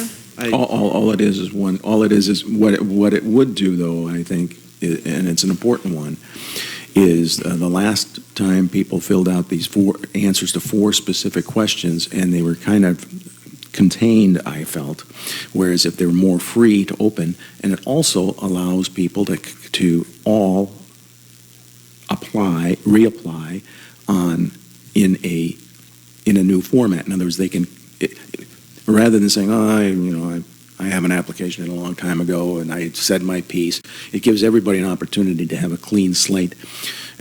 For instance, Director Charles Ducott didn't think that one objection was that he didn't fill out the fact that he had been a board member for 17 years. I don't think he really needed to put down, answer the 4 questions that were posed. He could, and I would actually, if he were to apply, I would be reticent to see that he wouldn't put something down, but at least he's putting down a couple of paragraphs that fills up 1 page that we'd all read afresh. And I think a new application makes sense from a freshness perspective, if nothing else. And it takes 2 seconds for us to do that. All we have to do is take the form that we presently have, turn it over, and eliminate those 4 questions and replace it with 1 question. Why do you feel you'd be a good director for the CCSD board, period? Director Farmer, Vice President Farmer, a thought on the application process?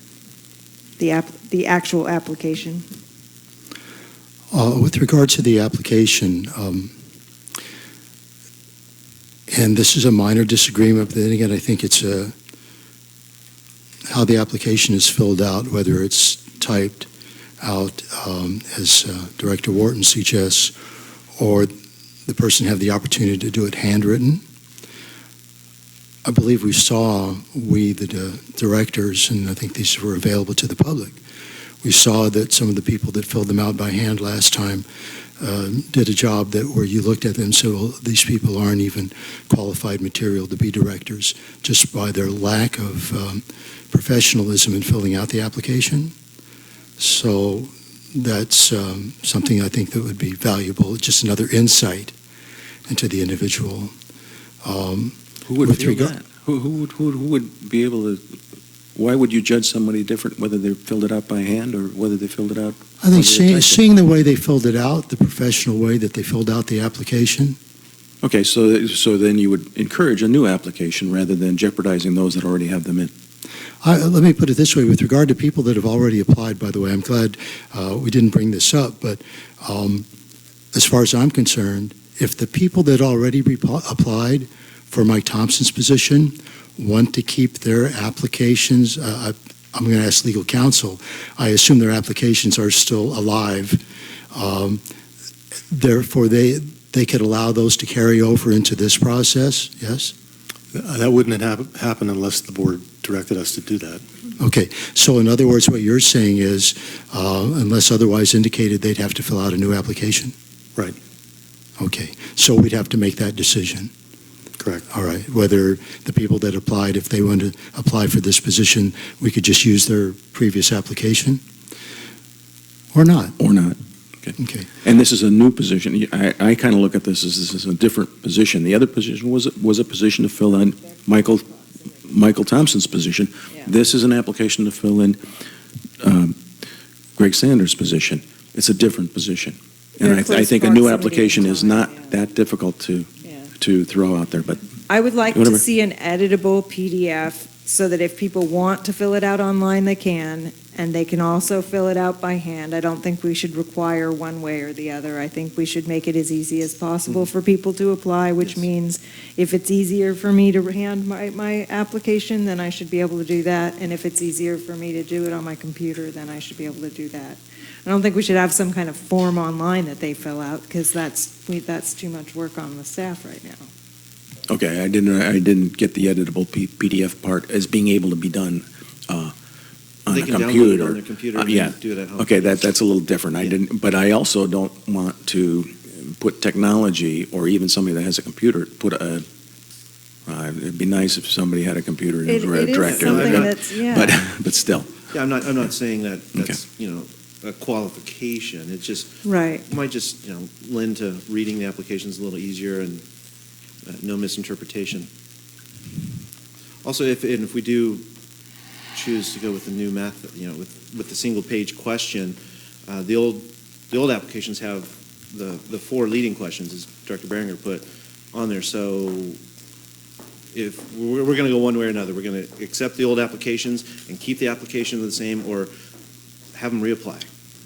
So let's take that question first, and then we can get into some of the more of the weeds, which we're going to have to do at a separate meeting so that we can decide how we're going to actually do it, but we could actually get forward on the application and posting the vacancy before we actually get to the fuller discussion on the details of how we handle it once the applications are in.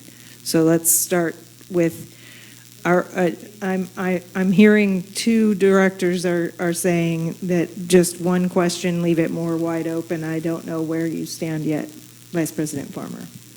Well, actually, I'm sitting at this moment, but thank you for asking. My personal feeling... I'm upstanding, so there you go.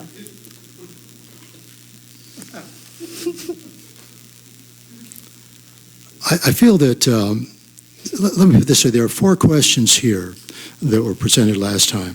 First, I think for clarification for the audience, Director Wharton, if you don't mind, the one question that you wanted on the application is? What makes you? Yeah, it's, let me find my notes here. Why do you want to be a CCSD director, or why do you feel you are qualified? What do you think would make a good director? Something of that language. Something of that language. Might I suggest? I'm not trying to give you a bad time, but you read a question before that I thought was somewhat specific as to what you wanted I on the specifically application. said, why do you want to be a CCSD director, or similar question? Or similar question, Similar okay. question, yeah. So the questions that are on there right now is, why do you want to serve as a CCSD Board of Director? What is your experience and or background that qualifies you to be a board member? Identify the important objectives that you would like to see the CCSD accomplish over the remainder of your appointed term. And then the fourth question was, after reviewing the 2017 board goals, what is your opinion regarding those goals? I would probably just change that to, what do you feel the goals and objectives should be for the CCSD in the coming year? I would probably change that question. I feel like answering four questions would be a little bit more satisfactory with regard to what I would learn about the candidate. But perhaps yours, is much more open-ended. They could be much more creative or whatever. It's probably not that big a deal. I kind of like it the way it was with rewording question number 4. I think we can.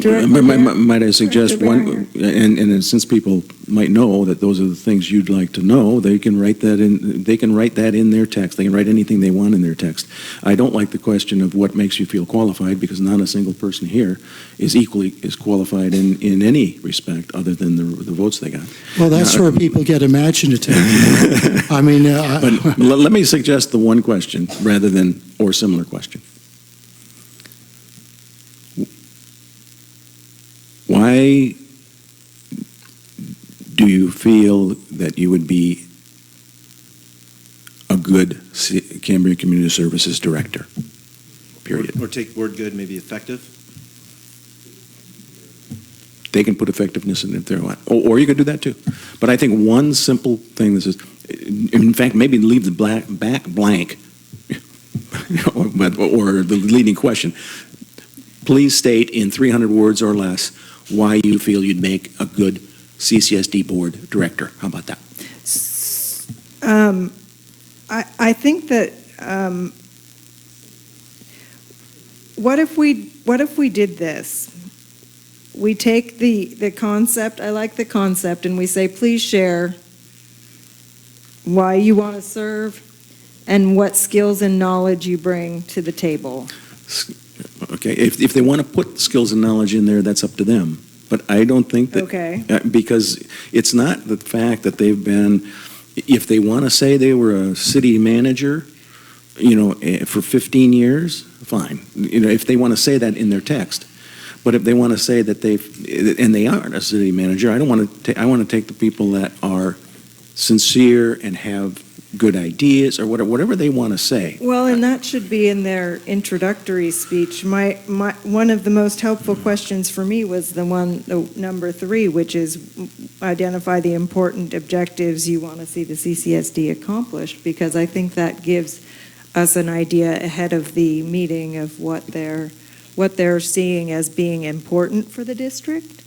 And that's kind of a critical one in my estimation for determining who might be good, because based on what I think is important, because it helps me know. If that would be the only question, fine, you could start that instead of it. But I think leading questions is counterproductive. It makes it easier for us. Is that a leading question, do you think? I'm not objecting to that.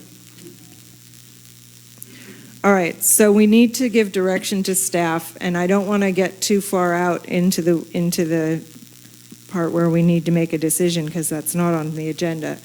We can post the notice of vacancy and application, and can we set a deadline for that? It would just be 15 days after we post the notice. Help me out here, Mr. Carmel. You could set a deadline. Okay. So I think what I'm looking to do, because I don't want to belabor this, especially when we can't make a decision about it, but I want to make sure that the ad hoc committee has enough information if it needs to go back to you to consider again. But I'm not thinking that that's going to be anything that'll be more productive than having the 4 of us doing it. So we're meeting on the 23rd? 22nd. 22nd. Madam President? Yes. I just want to remind you haven't taken public comment on this item. That's a good idea. It may be advisable to take it now before you get too far in. Okay, before we give direction. Yeah. I think I've got only one on this item, to Mr. Jerry McKinnon. Good guy. Thank you for calling my name, because my butt was getting tired. I don't see.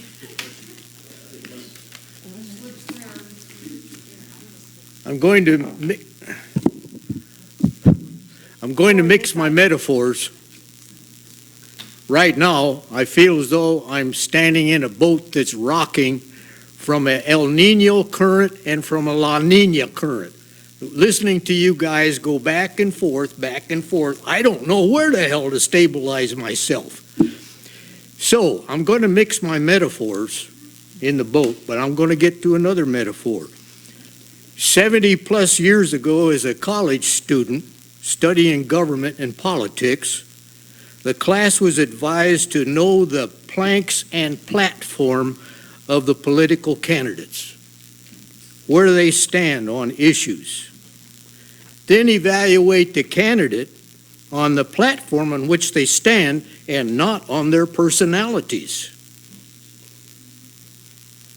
Now, I'm not asking for you to determine whether they're Democrats or Republicans, but I am concerned about their stand so far as their knowledge is concerned. Now, becoming a director, you are exposed to information that the general public does not have. And so where you stand on a plank in the platform might very well change when you have more information. However, the current under my boat relates to two particular issues, and we'll combine them into one. The sustainable water facility or the emergency water facility. Now, the sustainable water facility allows new homes to be built according to the water wait list. The emergency water list, there will be no new building. You have general public that is concerned about that. And I think that that should be a platform plank in the candidates that are running for office. Now, you have a lot of issues, but that's a very important one. And when you get down to what's going on in Cambria, those two issues are rocking the boat of Cambrians. Some people are non-growthers, and so they don't want anything but an emergency water facility. And some of them are enthusiastic about their investments, and they want the sustainable water facility. So I'm asking, can the candidate's application include a question as to whether they support the emergency water facility or whether they support the sustainable water facility? Add that to your list of questions. Thank you. Next, Don Howe, followed by Christine Heinrich. Welcome. Thank you. Two comments regarding the proposed process, and it is unfortunate it's not agendized so that we could actually have a decision today. On the issue of public comment, I tend to agree with Vice President Farmer that it is probably inappropriate to have the public come and advocate for one or another director. That's done in an election. The job now is up to you folks to find someone you can agree upon. It really doesn't have a lot to do with who I want, but rather you need 3 votes to get somebody. So I don't really feel, and also it has the possibility where as I said, I don't regret the choice. However, the fact that our newest director had a host of people come up, whether they came up of their own accord or whether they were asked. The fact that, how can I say this? Part of the problem was the rest of the public didn't know that they were that could happen. So I think it would be inadvisable, because I think you could get a stampede, all for one thing. And then what we are really having is a whole bunch of people out here trying to influence your decisions, where the public has an opportunity to perhaps influence a decision would be in asking questions about what people believe and what their position is. But for me to get up and say, oh, this is a great person or this is a horrible person, is not particularly useful for you folks. Whereas knowing what the public is concerned about and the questions that they are concerned about and how the potential director would react to those questions, I think is far more important. So that was one comment I had. The other thing, the reason I think, you call it ranked choice, call it something, but the problem is you need 3 votes. And the last situation we had was a very evenly divided board. There was no chance of reaching an agreement when you each had just 2, because nobody's going to vote for the other person's person unless I know whether my person's going to go. So I really think you do need to look at a ranked choice situation, if not exactly as Director Farmer proposed. I would like to, if I could address the council for a minute, may I? Director Wharton's assertion that it always has to be an aye or a nay, is that a true statement? That is a true statement. So, in other words, the process is irrelevant. At the end of the rainbow, even with a ranked process, there has to be a motion, a second, and a vote. Okay, but it doesn't, I'm saying is it doesn't preclude the use of a ranked vote as a process. No, it doesn't. I wanted to take issue with that. And so I think you're headed down a you're probably going to end up in the same situation you had last time if you go with just 2-2-2. You need to be a little broader in that. Anyways, thank you. Thank you. Christine Heinrich. Madam President, can I just interject here? Yes, please. Let me eliminate one issue. Under the Brown Act, you can't censor public comment. In other words, you could not eliminate the ability to advocate, just black and white. And I know I did communicate with Director Farmer about this issue. Okay. And then two other things. One other thing, in the balloting, the ranking system, your written rankings would have to be shown publicly. They couldn't be cloaked because that would be considered somewhat of a secret ballot. Okay. Okay, so we'd need a whiteboard or something. All right. Thank you for your patience. Yes, well, thank you for these clarifications, and thank you for this discussion. It'll certainly give us a better process than we had for filling the earlier vacancy. That created a situation in which the community members who offered themselves as candidates did not get an opportunity to present themselves adequately. And that certainly created a situation in which community members were effectively silenced. The points that were just made, I think, are very good ones. I think the ranking system presents a possibility for this to be a process of healing divisions rather than exacerbating them in Cambria. It presents the possibility of finding a compromise candidate rather than one who has already taken positions that are perhaps predetermined. At Harry Farmer's Table Talk, it was very well attended this month, and many Cambrians are very concerned about this, and they brought their ideas to that meeting, and they were very helpful. It was good to hear from candidates about what this process would be. If our concern were solely about having the public speak, then certainly you would simply appoint Dwayne Lee, who has already run for election and has received many votes from Cambrians. Having each board member nominate 2 people provides a maximum of 8 candidates, but there might well be duplicates among them, so there would be fewer than 8 candidates. It's just another point about how that might work out.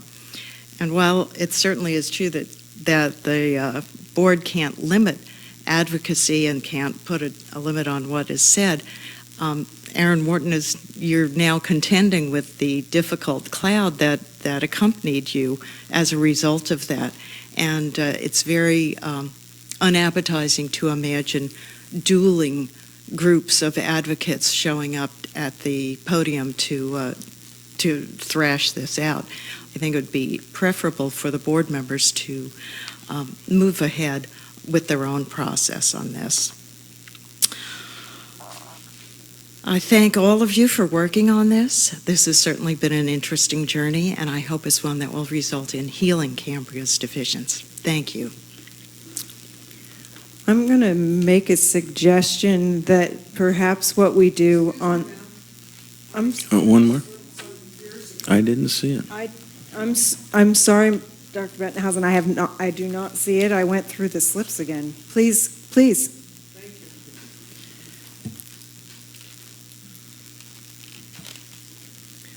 I'm going to be really brief here because I submitted a slip to talk about 5A and specifically after then this report, but I heard something that I need to say about a different 5A report.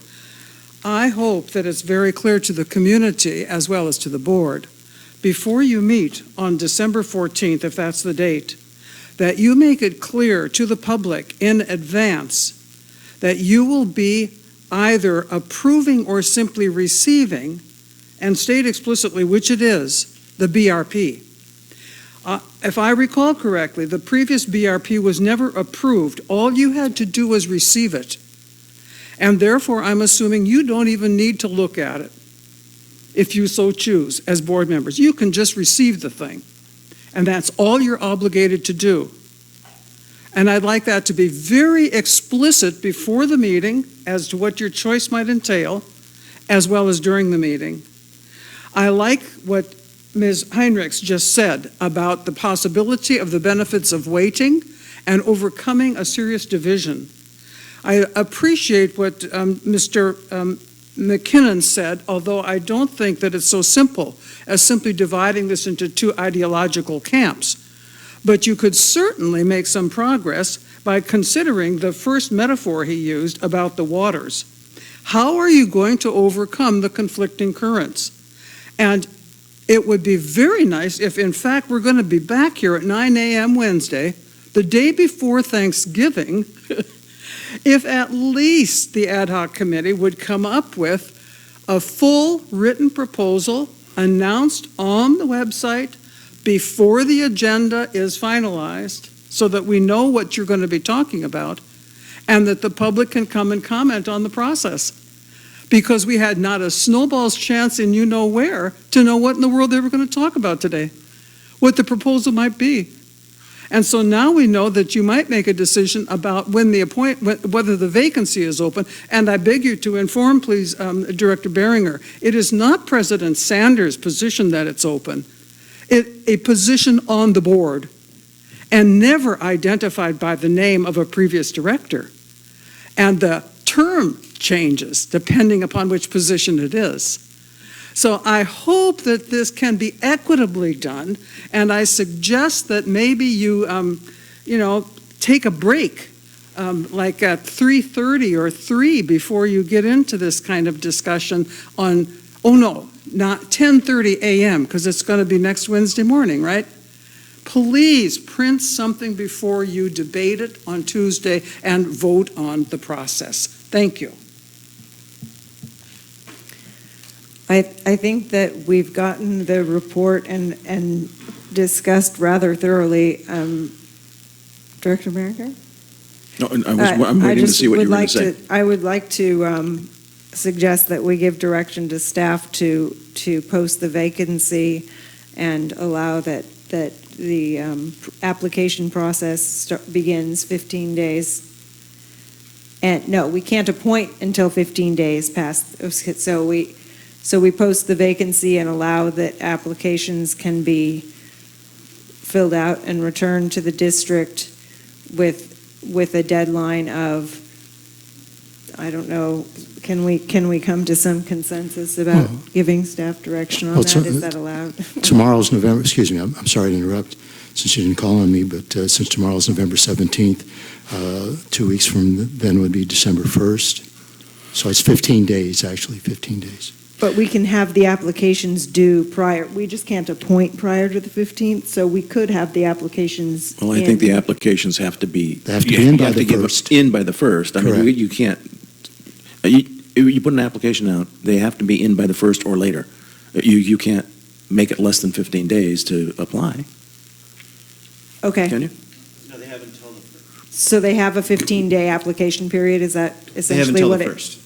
A minimum of 15 days. Minimum for Of application period. Right. And next Tuesday or next Wednesday, if we wanted to make it longer, we could. But for now, if we said that they have to be, or direct staff to post the opening, to ask applicants to have their applications in by the 1st, and I'm going to suggest further that you and I, the president and myself, get together and make sure to help staff develop a new form, and all applicants need to be new applications. That would be my suggestion.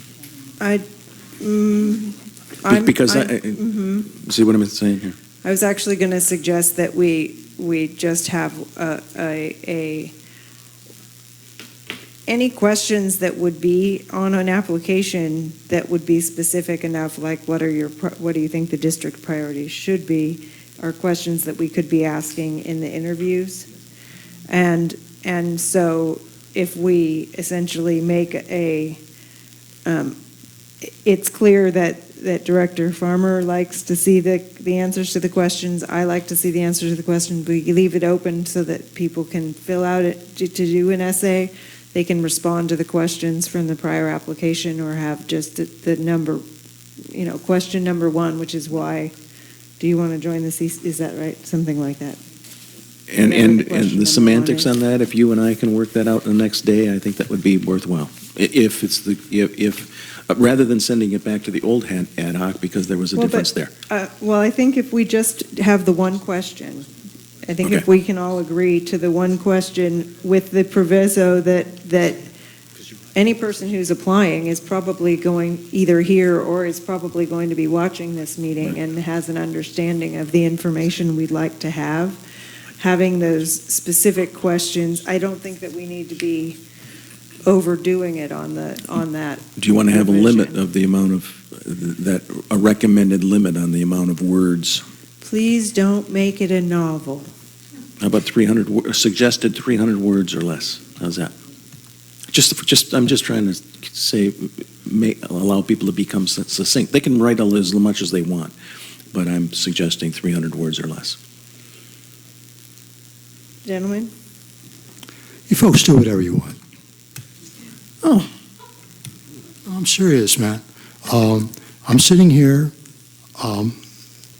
I spoke in favor of 4 questions, rewording the 4th question, and you folks want 1 question.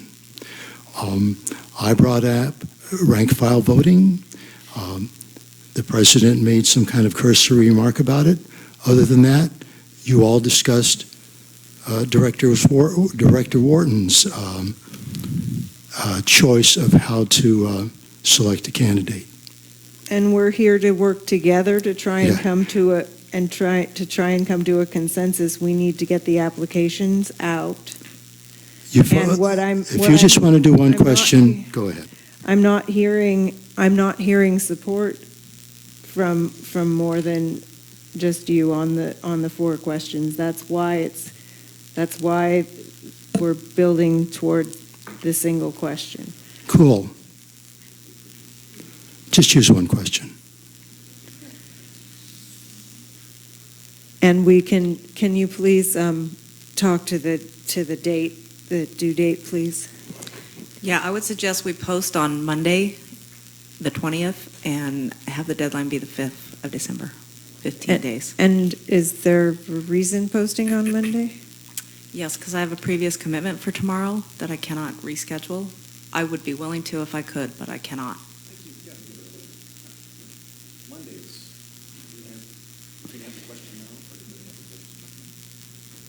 The question is question 1, I think. Okay, fine. Director Wharton?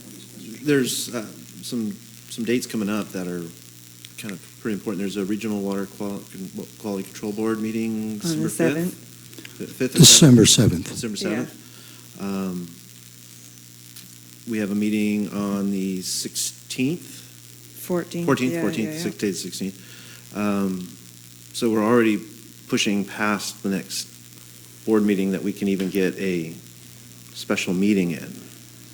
Director Farmer and I, or Vice President Farmer and I, we had December 1st as a close date. That way we could either choose a December 5th or 7th date, and if that didn't come to a conclusion, then we can move it to the 12th and have something before the next CCSD regular meeting. And basically after that, then we're into the holiday season, and then we're at Board of Supervisors. And it looks like we only have the opportunity for 1 special meeting, and I want to leave the opportunity to have 2 special meetings if needed. What does it take to post? Is it difficult? I mean, can you do it? Can somebody else do it in your office? Mr. Carmel, can you help take care of this or something so that we I can post. can? It'd be expensive. No, More expensive than Ms. Madrid, maybe. You just have to post in 3 conspicuous public places for 15 days before the appointment.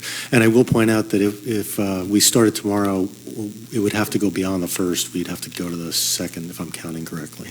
That's That's a Saturday. That's a Saturday. So then we're looking at the 5th.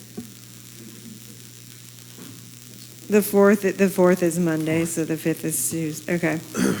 Madam President, just as a reminder too, is December is when you choose a president and vice president. So if, you could have that 5th board member, I think that's Right. the reason you're going that way is probably a good decision.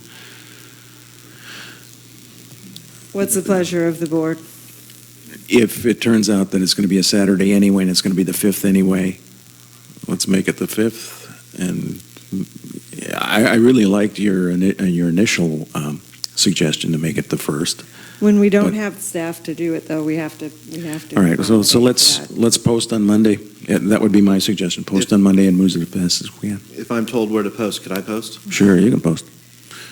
I mean, If the documents, It's one here, one at our office, and one at the library. Okay. I'm available to do that. I'm flexible in my schedule where I could do that in the morning. Okay. Can you print them? Can you print them? If you email them to me, I can print them at home and then I can get them up. Yeah, I can do that. All right, great. I would be Is that happy allowable? happy to serve that.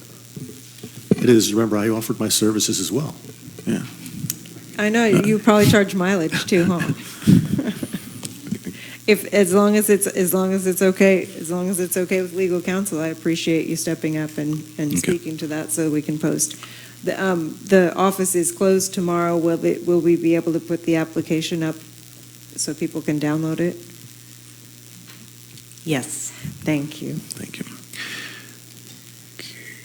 So there's to that. recap, the direction that given to staff is that we're going to post the vacancy tomorrow with the help of Director Wharton and have the application deadline will be December 1st. Is that a closed or open date for the office? So is it second? I think second is right? I don't do math well. Yeah, the 2nd, because it's got to be 15 days. 30 days a month would be December 2nd. December 2nd. So December 2nd is the deadline, which is the Saturday. So we don't count tomorrow as the first day? Tomorrow doesn't count as one day. If you post tomorrow, Yeah. I think you're fine. For what? For the 1st For or the the first? or the 2nd? No, I think you can count tomorrow in your 15 days. Okay. No, that does take us to the 2nd. That's what Okay, so the deadline is the 4th, which is the Monday. Monday. Actually, it's the 1st. If the 17th is the first day, then the 1st would be... Then that's 15 days. 1. Would be the 1st. December 1st. December 1st. So the deadline's December 1st, because December great. 1st is 15 days if we can count the 17th. Great, and then we can read them over the weekend and... Somebody put their There you go. finger on the calendar days and Okay. counted it. I just did that. That's what I said. Okay. Somebody just did that. So I think we're okay. Is the office open or closed that day? Because we have to be able to right. accept walk-in applications. If it's closed, we can It always is a open close. it. It We is can a open it, but scheduled But day we'll off. open it for it. We'll open it. I mean, I'll come in and accept whatever we need to do to make it work. You'll have Thank you. something to do anyway. Yeah, You can come in and absolutely. do work. Yeah, it doesn't Is matter that if finishing it's this closed, we'll item? make it work. Yeah, and we haven't even gone on to the regular business, but we are going to come back to this discussion because we do need to come back to the discussion. But applications can be. On the begin to go on out. this issue? Yeah, but not today. Oh, not today. Yes, okay, good. So then we can move on to the consent agenda, is that right? If I have- Vice President Farmer. Thank you. I want to make one comment on something that Director Wharton said. And he said that with regard to the process, the rank file voting that I suggested, he used the word shenanigans to describe what could take place if we use that type of voting process. I just think back to some of the other votes that have taken place to put a new applicant on the board. I think back to when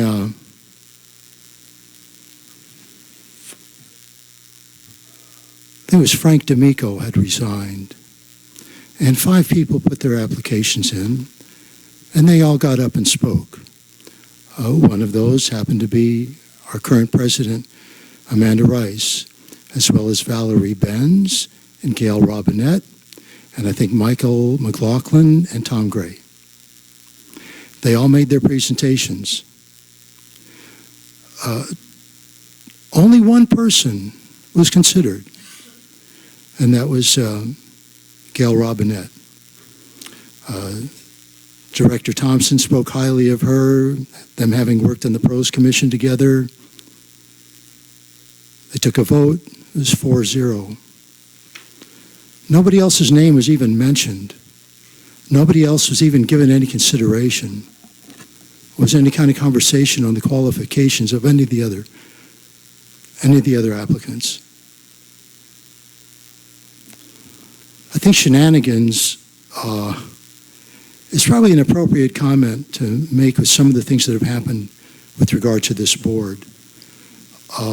And the fact that the word shenanigans were applied to the process that I submitted, which I thought was a much fairer one than we've had in the past, kind of bummed me out. And if it appeared that I was kind of being a little bit rude since then, my apologies, but that's how I was feeling. I'd just like to point out that I think that it's very clear there will be no shenanigans, since none of us can seem to even come to an agreement on a process here. But we're trying to do this out in the open in public to allow for the public to see the discussion. Let me ask this Director question of the ad hoc committee. Did you consider appointing the next person on the ballot to fill the position? It's done. It's a done deal. We voted less than a year ago. Was somebody appointed? Why don't we just choose the next person in line from the last ballot, and we're done? We don't have to meet on Wednesday. Well, we can't make that decision today anyway. We didn't bring that up at all. But would that be something you would consider on Tuesday? So in other words, what you're saying is we just return the previous president on the board back to the board. Is that what you're saying? Correct. The one that got the next most number of votes. Why would that be an So you're saying we should just do that? No, I'm saying, did you consider it, and why would you think that that's a bad approach? It doesn't sound like they considered it. No, we did not consider it. Yeah. Would you consider it? Pardon me? Would you consider it for next Tuesday? We'll discuss that. We'll have another ad hoc committee. No ad hoc committee. Maybe we can. Maybe I mean, him and I. It was a joke. The community did vote. They did give their opinion. Even somebody here just came up and says, "Why don't we just take the next person?" I'll tell you. We'll consider that when we cross that bridge. Okay. Vice President Farmer, I do want to offer apologies for my choice of words with the word shenanigans. I did not mean to belittle your process.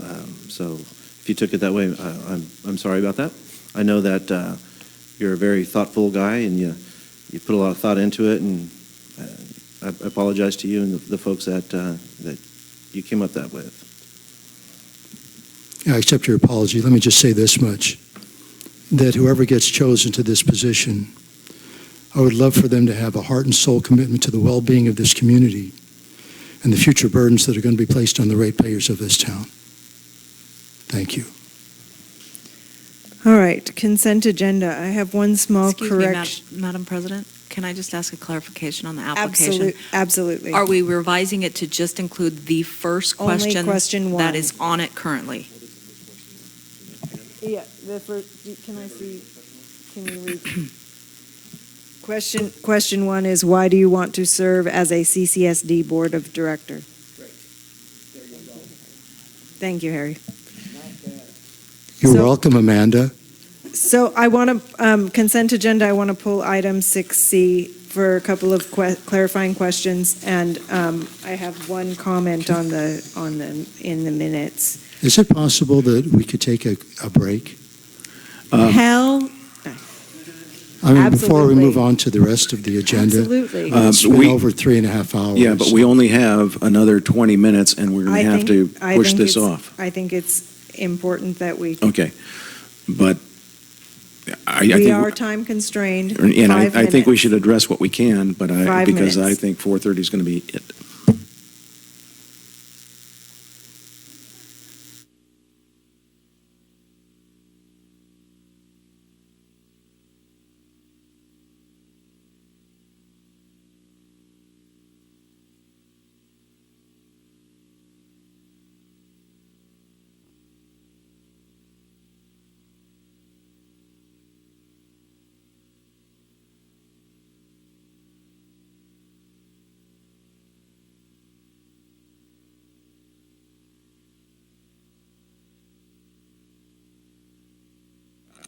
All right, ladies and gentlemen. We do have a couple of more items to get through. I move that we I've got approve the consent agenda. Item C is pulled. Items A and B, I had one quick clarification on the minutes, but I don't think we need to take it as a separate vote. On page 92, it says President Rice appointed Director Wharton to serve as liaison to the Pros Commission and the Fire Safe Focus Group, and our bylaws require that say that the president can appoint people to committees, but it has to be with the concurrence of the rest of the board. So, and I believe that that's what happened. I think there was a lot of nodding going on, so I just want to make sure that that's correct in the record. Page 92. Okay. That's the only correction. I would take a... I move that we approve the consent. Just a moment, please. Thank you. On page 93, where it says, let me find it real quick here, where it says the motion for director, for the vice president. Amanda made the motion, and you seconded your own. Yeah. That's all. Yeah, it was wrong. And it said... Amanda made the motion that you become vice president. No. The motion passed, and it said 3 ayes, Farmer, Rice, and Wharton, nay, Farmer. And I made the motion, so I think I would have set a precedent if I actually voted against my own motion. So if that could be corrected to the nay being Director Behringer. That would be great. Stand corrected. It's not a problem. I just thought it was kind of humorous. I move that we approve the consent agenda as amended. I still have... A and B. I still have... A and B. I'd like to make a comment on the expenditure report. Could I do that real quick? I think we're past that. Not yet. What do you mean we're not there? Oh, no. It's on consent. Sure. No, that's fair. Okay. There you go. Go for it. Thank you. Mindful that we have 10 minutes and 5 more items. I understand that. This will just be brief, but I feel it's kind of important. By the way, the expenditure report, for whatever reason, didn't have any page numbers, but I'm just going to refer to the first page and the last page. So I'm looking here, and once again, under Abalone Coast Analytical, their amount this particular month was just under $11,000, but $9,020 for the, well, let's put this way, just under $11,000 for the emergency water facility. That $9,020 was for radium and strontium and uranium testing. And back in August of 2017, we had $90,020 spent on radium asbestos testing. Now, I would like to know what it is that is so complicated about the facility that we have up there. You know, the total amount that was spent on testing for, and I realize, well, we do these only once a year. But like I say, in August, the total amount was over $26,000, this time $10,000, including 2 tests for a variety of radium testings. I just, I'm not going to say I question this. It's just, I mean, that's a lot of money. And like, I think all people really wanted was an emergency water facility to make sure that we had water to use in an emergency. I don't think anybody anticipated something like this every month. And then finally, on the last page of the expenditure report, I just want to make a comment. Total SWF operations and SWF project expenditures, $138,000, and that's not including the $55,000 we're spending to buy it back from the bank. And just to remind the residents of Cambria, we just spent $138,000 for the SWF. It isn't operating, hasn't been the entire year, and won't be for many months in the coming year. Thank you. Thank you. Is there a motion to approve A and B? So moved. Is there a second? Sure. Been moved by it's been moved by Director Behringer and seconded by Director Farmer. Vice President Farmer. Vice President Farmer, we're approaching 4 hours, clearly. Okay. Can we have a roll call, please? Director Behringer? Aye. Vice President Farmer? Aye. Director Wharton? Aye. President Rice? Aye. The employment agreement, I just have a couple of questions on this. Which is why I pulled this. The main question that I have, and I don't necessarily need the general manager to present it, but I don't. Let me make sure I don't have any speaker slips. I don't. Is there a probationary period? Because this is a significant amount of money and it is a limited time contract, but there is a severance agreement in it. So I wanted to see if the severance agreement would apply on day one. Correct. The terms of the severance agreement would be once the contract is approved by the board. Okay. And I have a bit of a problem with that, and I don't want to delay our ability to hire this person, but I just need it on the record that concerns me. There's the personnel policies require a 6-month probationary period for non-contracted employees, people who are in the union, and that's part of the agreement. The fact that this person could be here for a week and then get severance that equal to, and the reason why we gave Chief Hollingsworth that severance, he had been working for the district for quite a while and would seem like it had been earned. I don't mean to say I do not know this human being at all, okay? I haven't checked up on him. I'm trusting the general manager is going to hire a good person, so I don't mean to be maligning anyone. I'm just saying that seems kind of extreme for somebody without a probationary period at all. And it's just a concern. Director Behringer? Director Rice, I agree with you. And the thing that bothered me more about it is that a severance package equal to the fire chief employment agreement, it kind of obfuscates the thing. In other words, what is it? Right. What is the fire? And before we go into that, before you want to ask the question, I agree that with President Rice that there should be if we were to put a 90-day trigger to start that severance agreement, do you think it would jeopardize the hiring of Rudy Hernandez? I don't know. This was what was agreed upon, and it's consistent with the other employment agreements we have. And you did mention the fire chief, and he's a management position. This is a management position. If you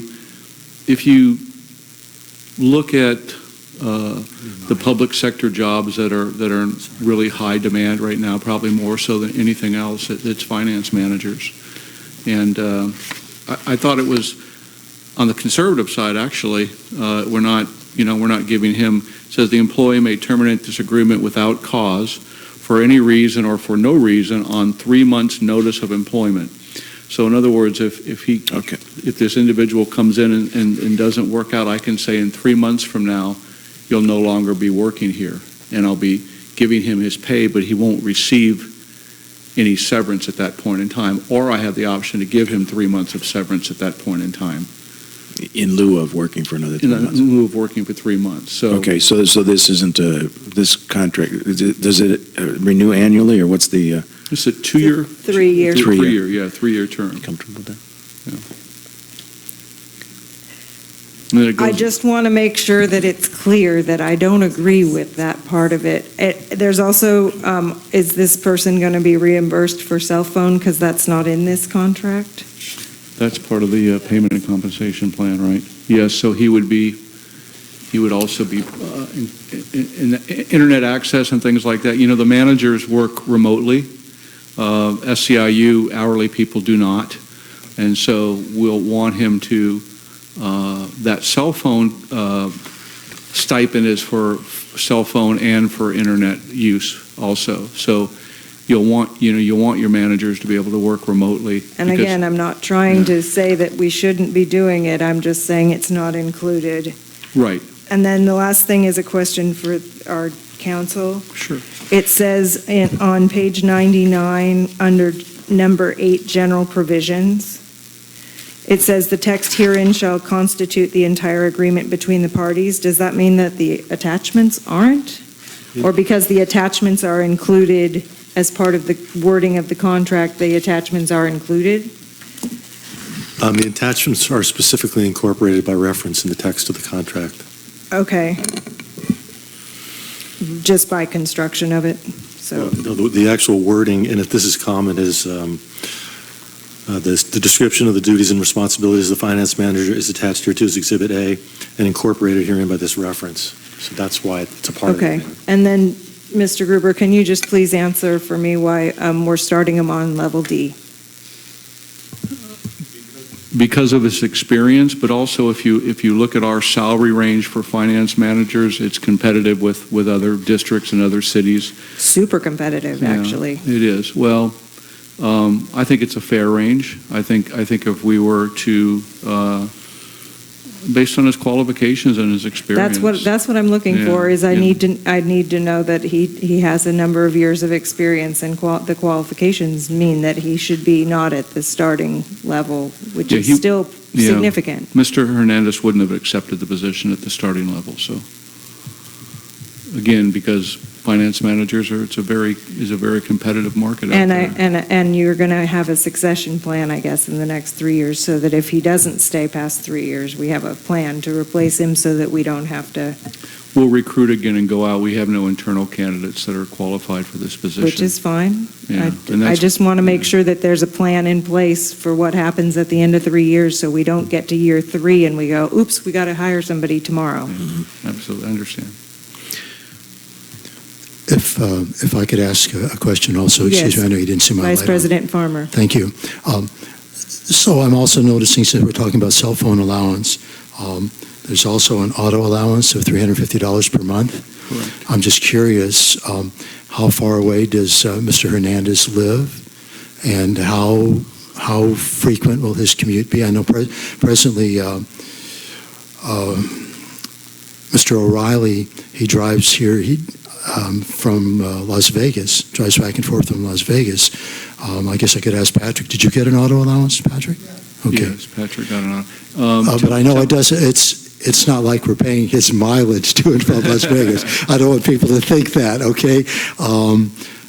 Okay, so just out of curiosity, where does this person live? How far will he be driving? Do you have any idea? Templeton area, I believe.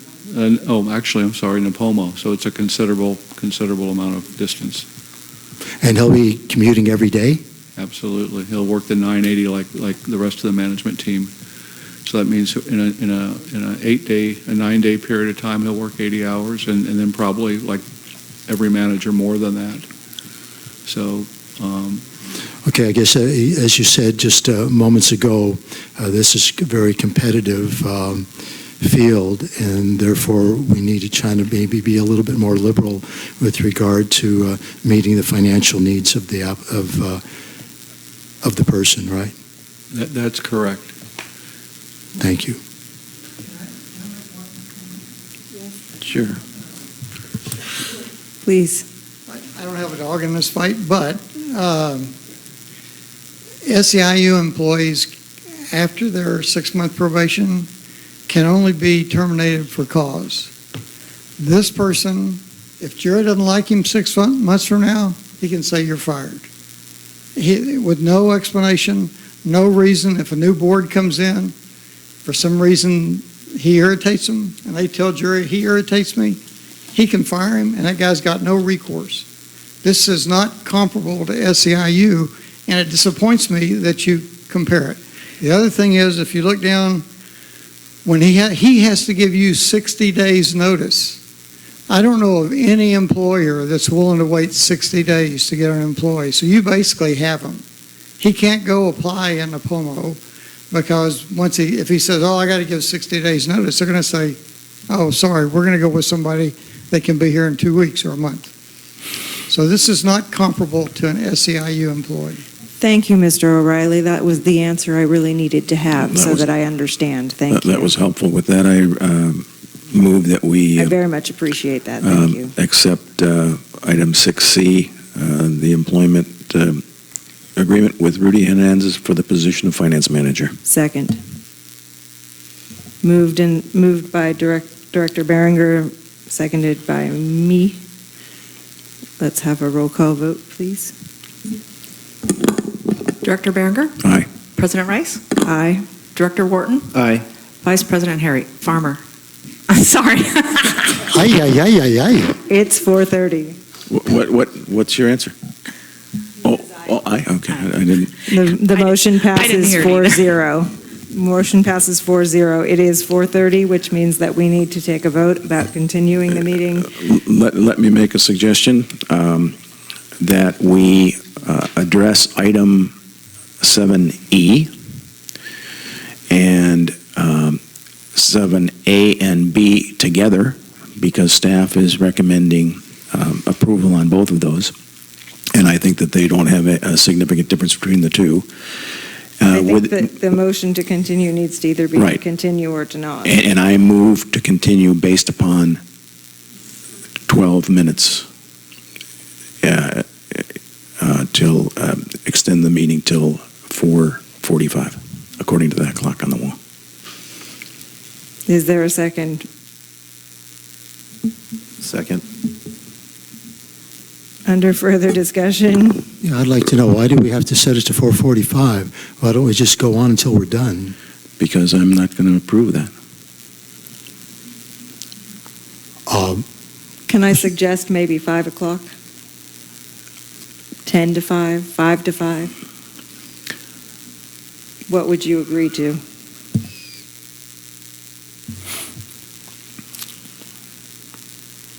$4:45. Let's get it done in 12 minutes. That's my suggestion. It has to be unanimous.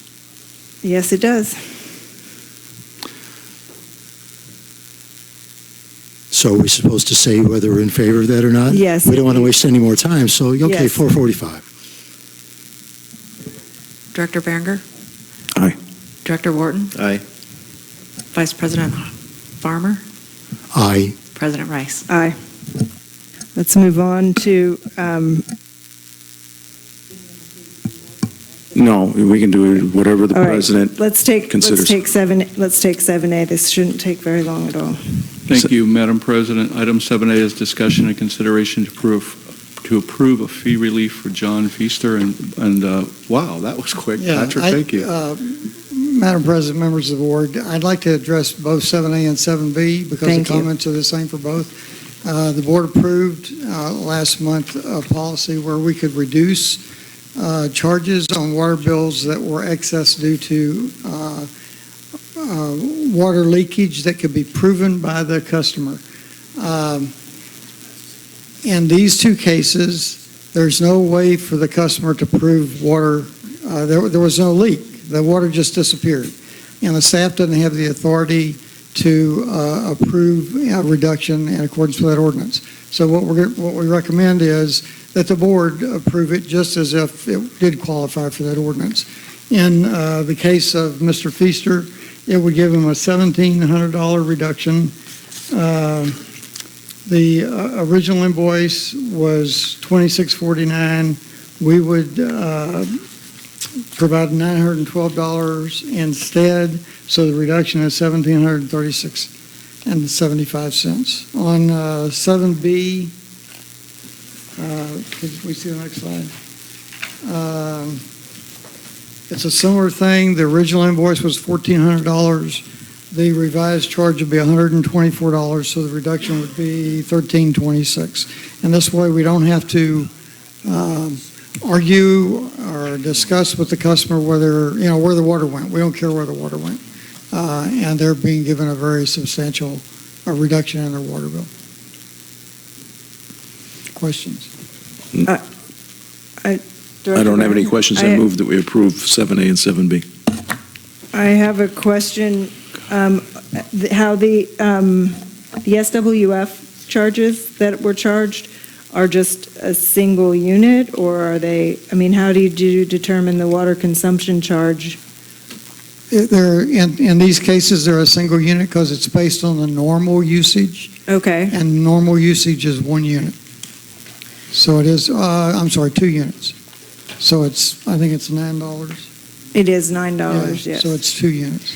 But the water consumption charges still looks like it's more than 2 The water units. consumption charge, the How water did you consumption determine that? charge uses whatever the actual usage is. But only at the first. But only at the first level. I That's see. right. Where the SWF Okay. charge goes back to what the normal usage is. I see. And it's only charged at that level. Oh, okay. Thank you for that clarification. That helps a lot. The concept was that SWF is an additional charge, and so we shouldn't penalize them. We're not losing any money by not collecting on the SWF side. On the regular water use side, that's the actual cost of producing that water, and they should pay the minimum charge for every unit produced. Well, I have a significant policy difference about how we should charge the SWF charges. I think they should be whatever their average is, and if this customer is an average of 2 units, then that's what they should be charged for that. The bill I'm looking at says 4 units, but they easily could be at 2 because they're not there all the time, correct? Right. Okay. All right. We've had a motion. I didn't hear a second. Or the I made a motion to approve 7A and 7B. And I'm just one quick question. I'm assuming that since the Feasters was almost a year old, that we haven't had any further occurrence at their site with any disappearing water, and with the Cambria Historical Society, that they've rectified their water loss as well, or They taken haven't measures. rectified it. It was they believe that it was stolen. The district has never recognized that water is stolen, and that's what I'm saying. Staff really can't tell you what happened to that water. Neither can the Historical Society. There's some possibility that there was a malfunction in the meter. We've had customers say, "Oh, electricity struck the meter.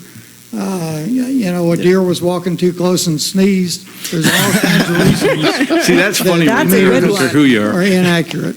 Okay. Thank you. We don't know. Thank you. And I see there was an insurance claim that Mr. Feaster had submitted relating to that issue. Do we need to factor that in at all? No. I was not aware he submitted an insurance claim. Yeah, there's a thing in here that says, will return insurance the check. application? Yeah. Yeah. Okay. I'm good. Thank you. We have a motion. Is there a second? Is it on just 7A? No, 7A and B. 7A and B I moved as one item. Okay, as we one do item. have public comment on 7B. All right. So. Do we have a I think second? we need to have I think we need to have 2 separate motions, because no, we don't? Okay, so one motion to approve Second. 7A and 7B. I'll second. Seconded by Director Wharton. Let's have a roll call, please. Director Berenger? Aye. Director Wharton? Aye. Vice President Farmer? Aye. President Rice? Aye. Thank you very much. I appreciate the additional explanation. Mr. Carmel? We really have a need to take 7E. I understand that. I also know that we've had somebody sitting here for item B for a while, so I didn't want to. But I recommend that we postpone item 7C and D to our meeting of next week and take up item 7E. Thank you. Is that the pleasure? Is that okay with you, Madam President? Is that okay with you? I don't have any problem with that. It's not going to cause a problem. We're not rushing in with Bartle Wells yet on the rates, are we? No, I don't think a couple more days is going to make a difference. If we wait regarding until the- next week, it won't make a difference. Are there any public comment slips on either of these items? There is on 7C. There isn't 7C. But if we're not taking the item, So let's take 7E, and then we'll go back to 7C. Thank you. It's discussion and consideration to adopt Resolution 44-217, authorizing the post-retirement employment agreement with Patrick O'Reilly. And I'm going to let the Administrative Services Officer, Ms. Monique Madrid, just go over this real quick, since she negotiated and handled everything, did a great job with CalPERS on such a short notice. Thank you. So I did talk with CalPERS and make sure that this would be in compliance with what their rules are. Normally, when an employee retires and their PERS retiree, they have to wait 180 days, and they can't go back to work for a PERS agency for 181 days. There are only two reasons you can go back to work. One is as extra help because you have some specialized skill, or one is to fill a vacancy, also for a specialized skill. In this case, we'll hire Patrick to come back and work for about the period of a month, although we did give ourselves some additional time just in case we run into any snafus or issues that we need his assistance with later on. And the requirements are outlined just briefly in here, but there are, so let's see, so the requirements are that he work a limited duration, can't work more than 960 hours in a fiscal year. The pay rate compensation is that we're required to pay him whatever the salary range is for the existing position. He can only get base salary. He doesn't get any other benefits or can't give him a bonus, no golden handshake, none of that kind of compensation, no benefits. Shenanigans. No retirement contributions will be made, and payroll reporting is required. Okay. So you have to adopt a resolution. The resolution is the template from PERS. I did talk with a PERS representative who is assigned to the Central Coast, and he will be receiving this to review it more thoroughly when we send it back. The only part that you really add to it is at the very end where you give a little summary of what the duties will be, which I did review with him, and then you can either appoint by contract or whatever personnel documents you use. So we chose to use the personnel action form, and it's filled out to match the resolution, and it is attached to the resolution. So Okay. we'll have to email this in, or fax it in, I'm sorry, to PERS to review it, and it becomes effective December 1st. And if they find that there needs to be a change to it, does it have to come back to the board? Yes. Okay, so conveniently, maybe he'll be able to look at it at the beginning of the week, and then maybe... I don't expect any problems, because I don't did discuss either. it with them. Yeah, I don't either, I'm just saying. Although backup normally plan. their email says they are not going to get back to you for 30 days, but I did ask them to call Okay. me back as soon as they could. I got a call back in less than 12 hours. It was awesome. Wow, great. All right, are there any questions? No. I I move don't have that we adopt Resolution 44-2017, authorizing a post-retirement employment agreement with Patrick O'Reilly. I don't have any public comments. Is there a second? I'll second that. It's been moved by Director Behringer, seconded by Vice President Farmer. Further discussion?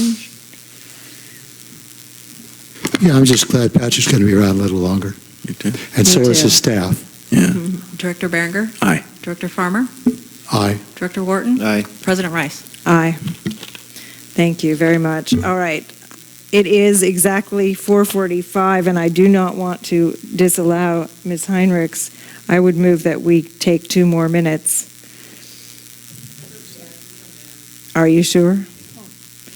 All right, then do we I need- say we take public comment, but not act on either of those two items. Well, but if it's not introduced, it's not as, If it's not introduced, I mean, it's yeah, what's neither your do we, pleasure? because we're not looking at it yet. We weren't going to make, okay. Okay. Okay, with that. Mr. Carmel, do we need to adjourn to date certain for the remaining items? No, we'll just re-agendize them.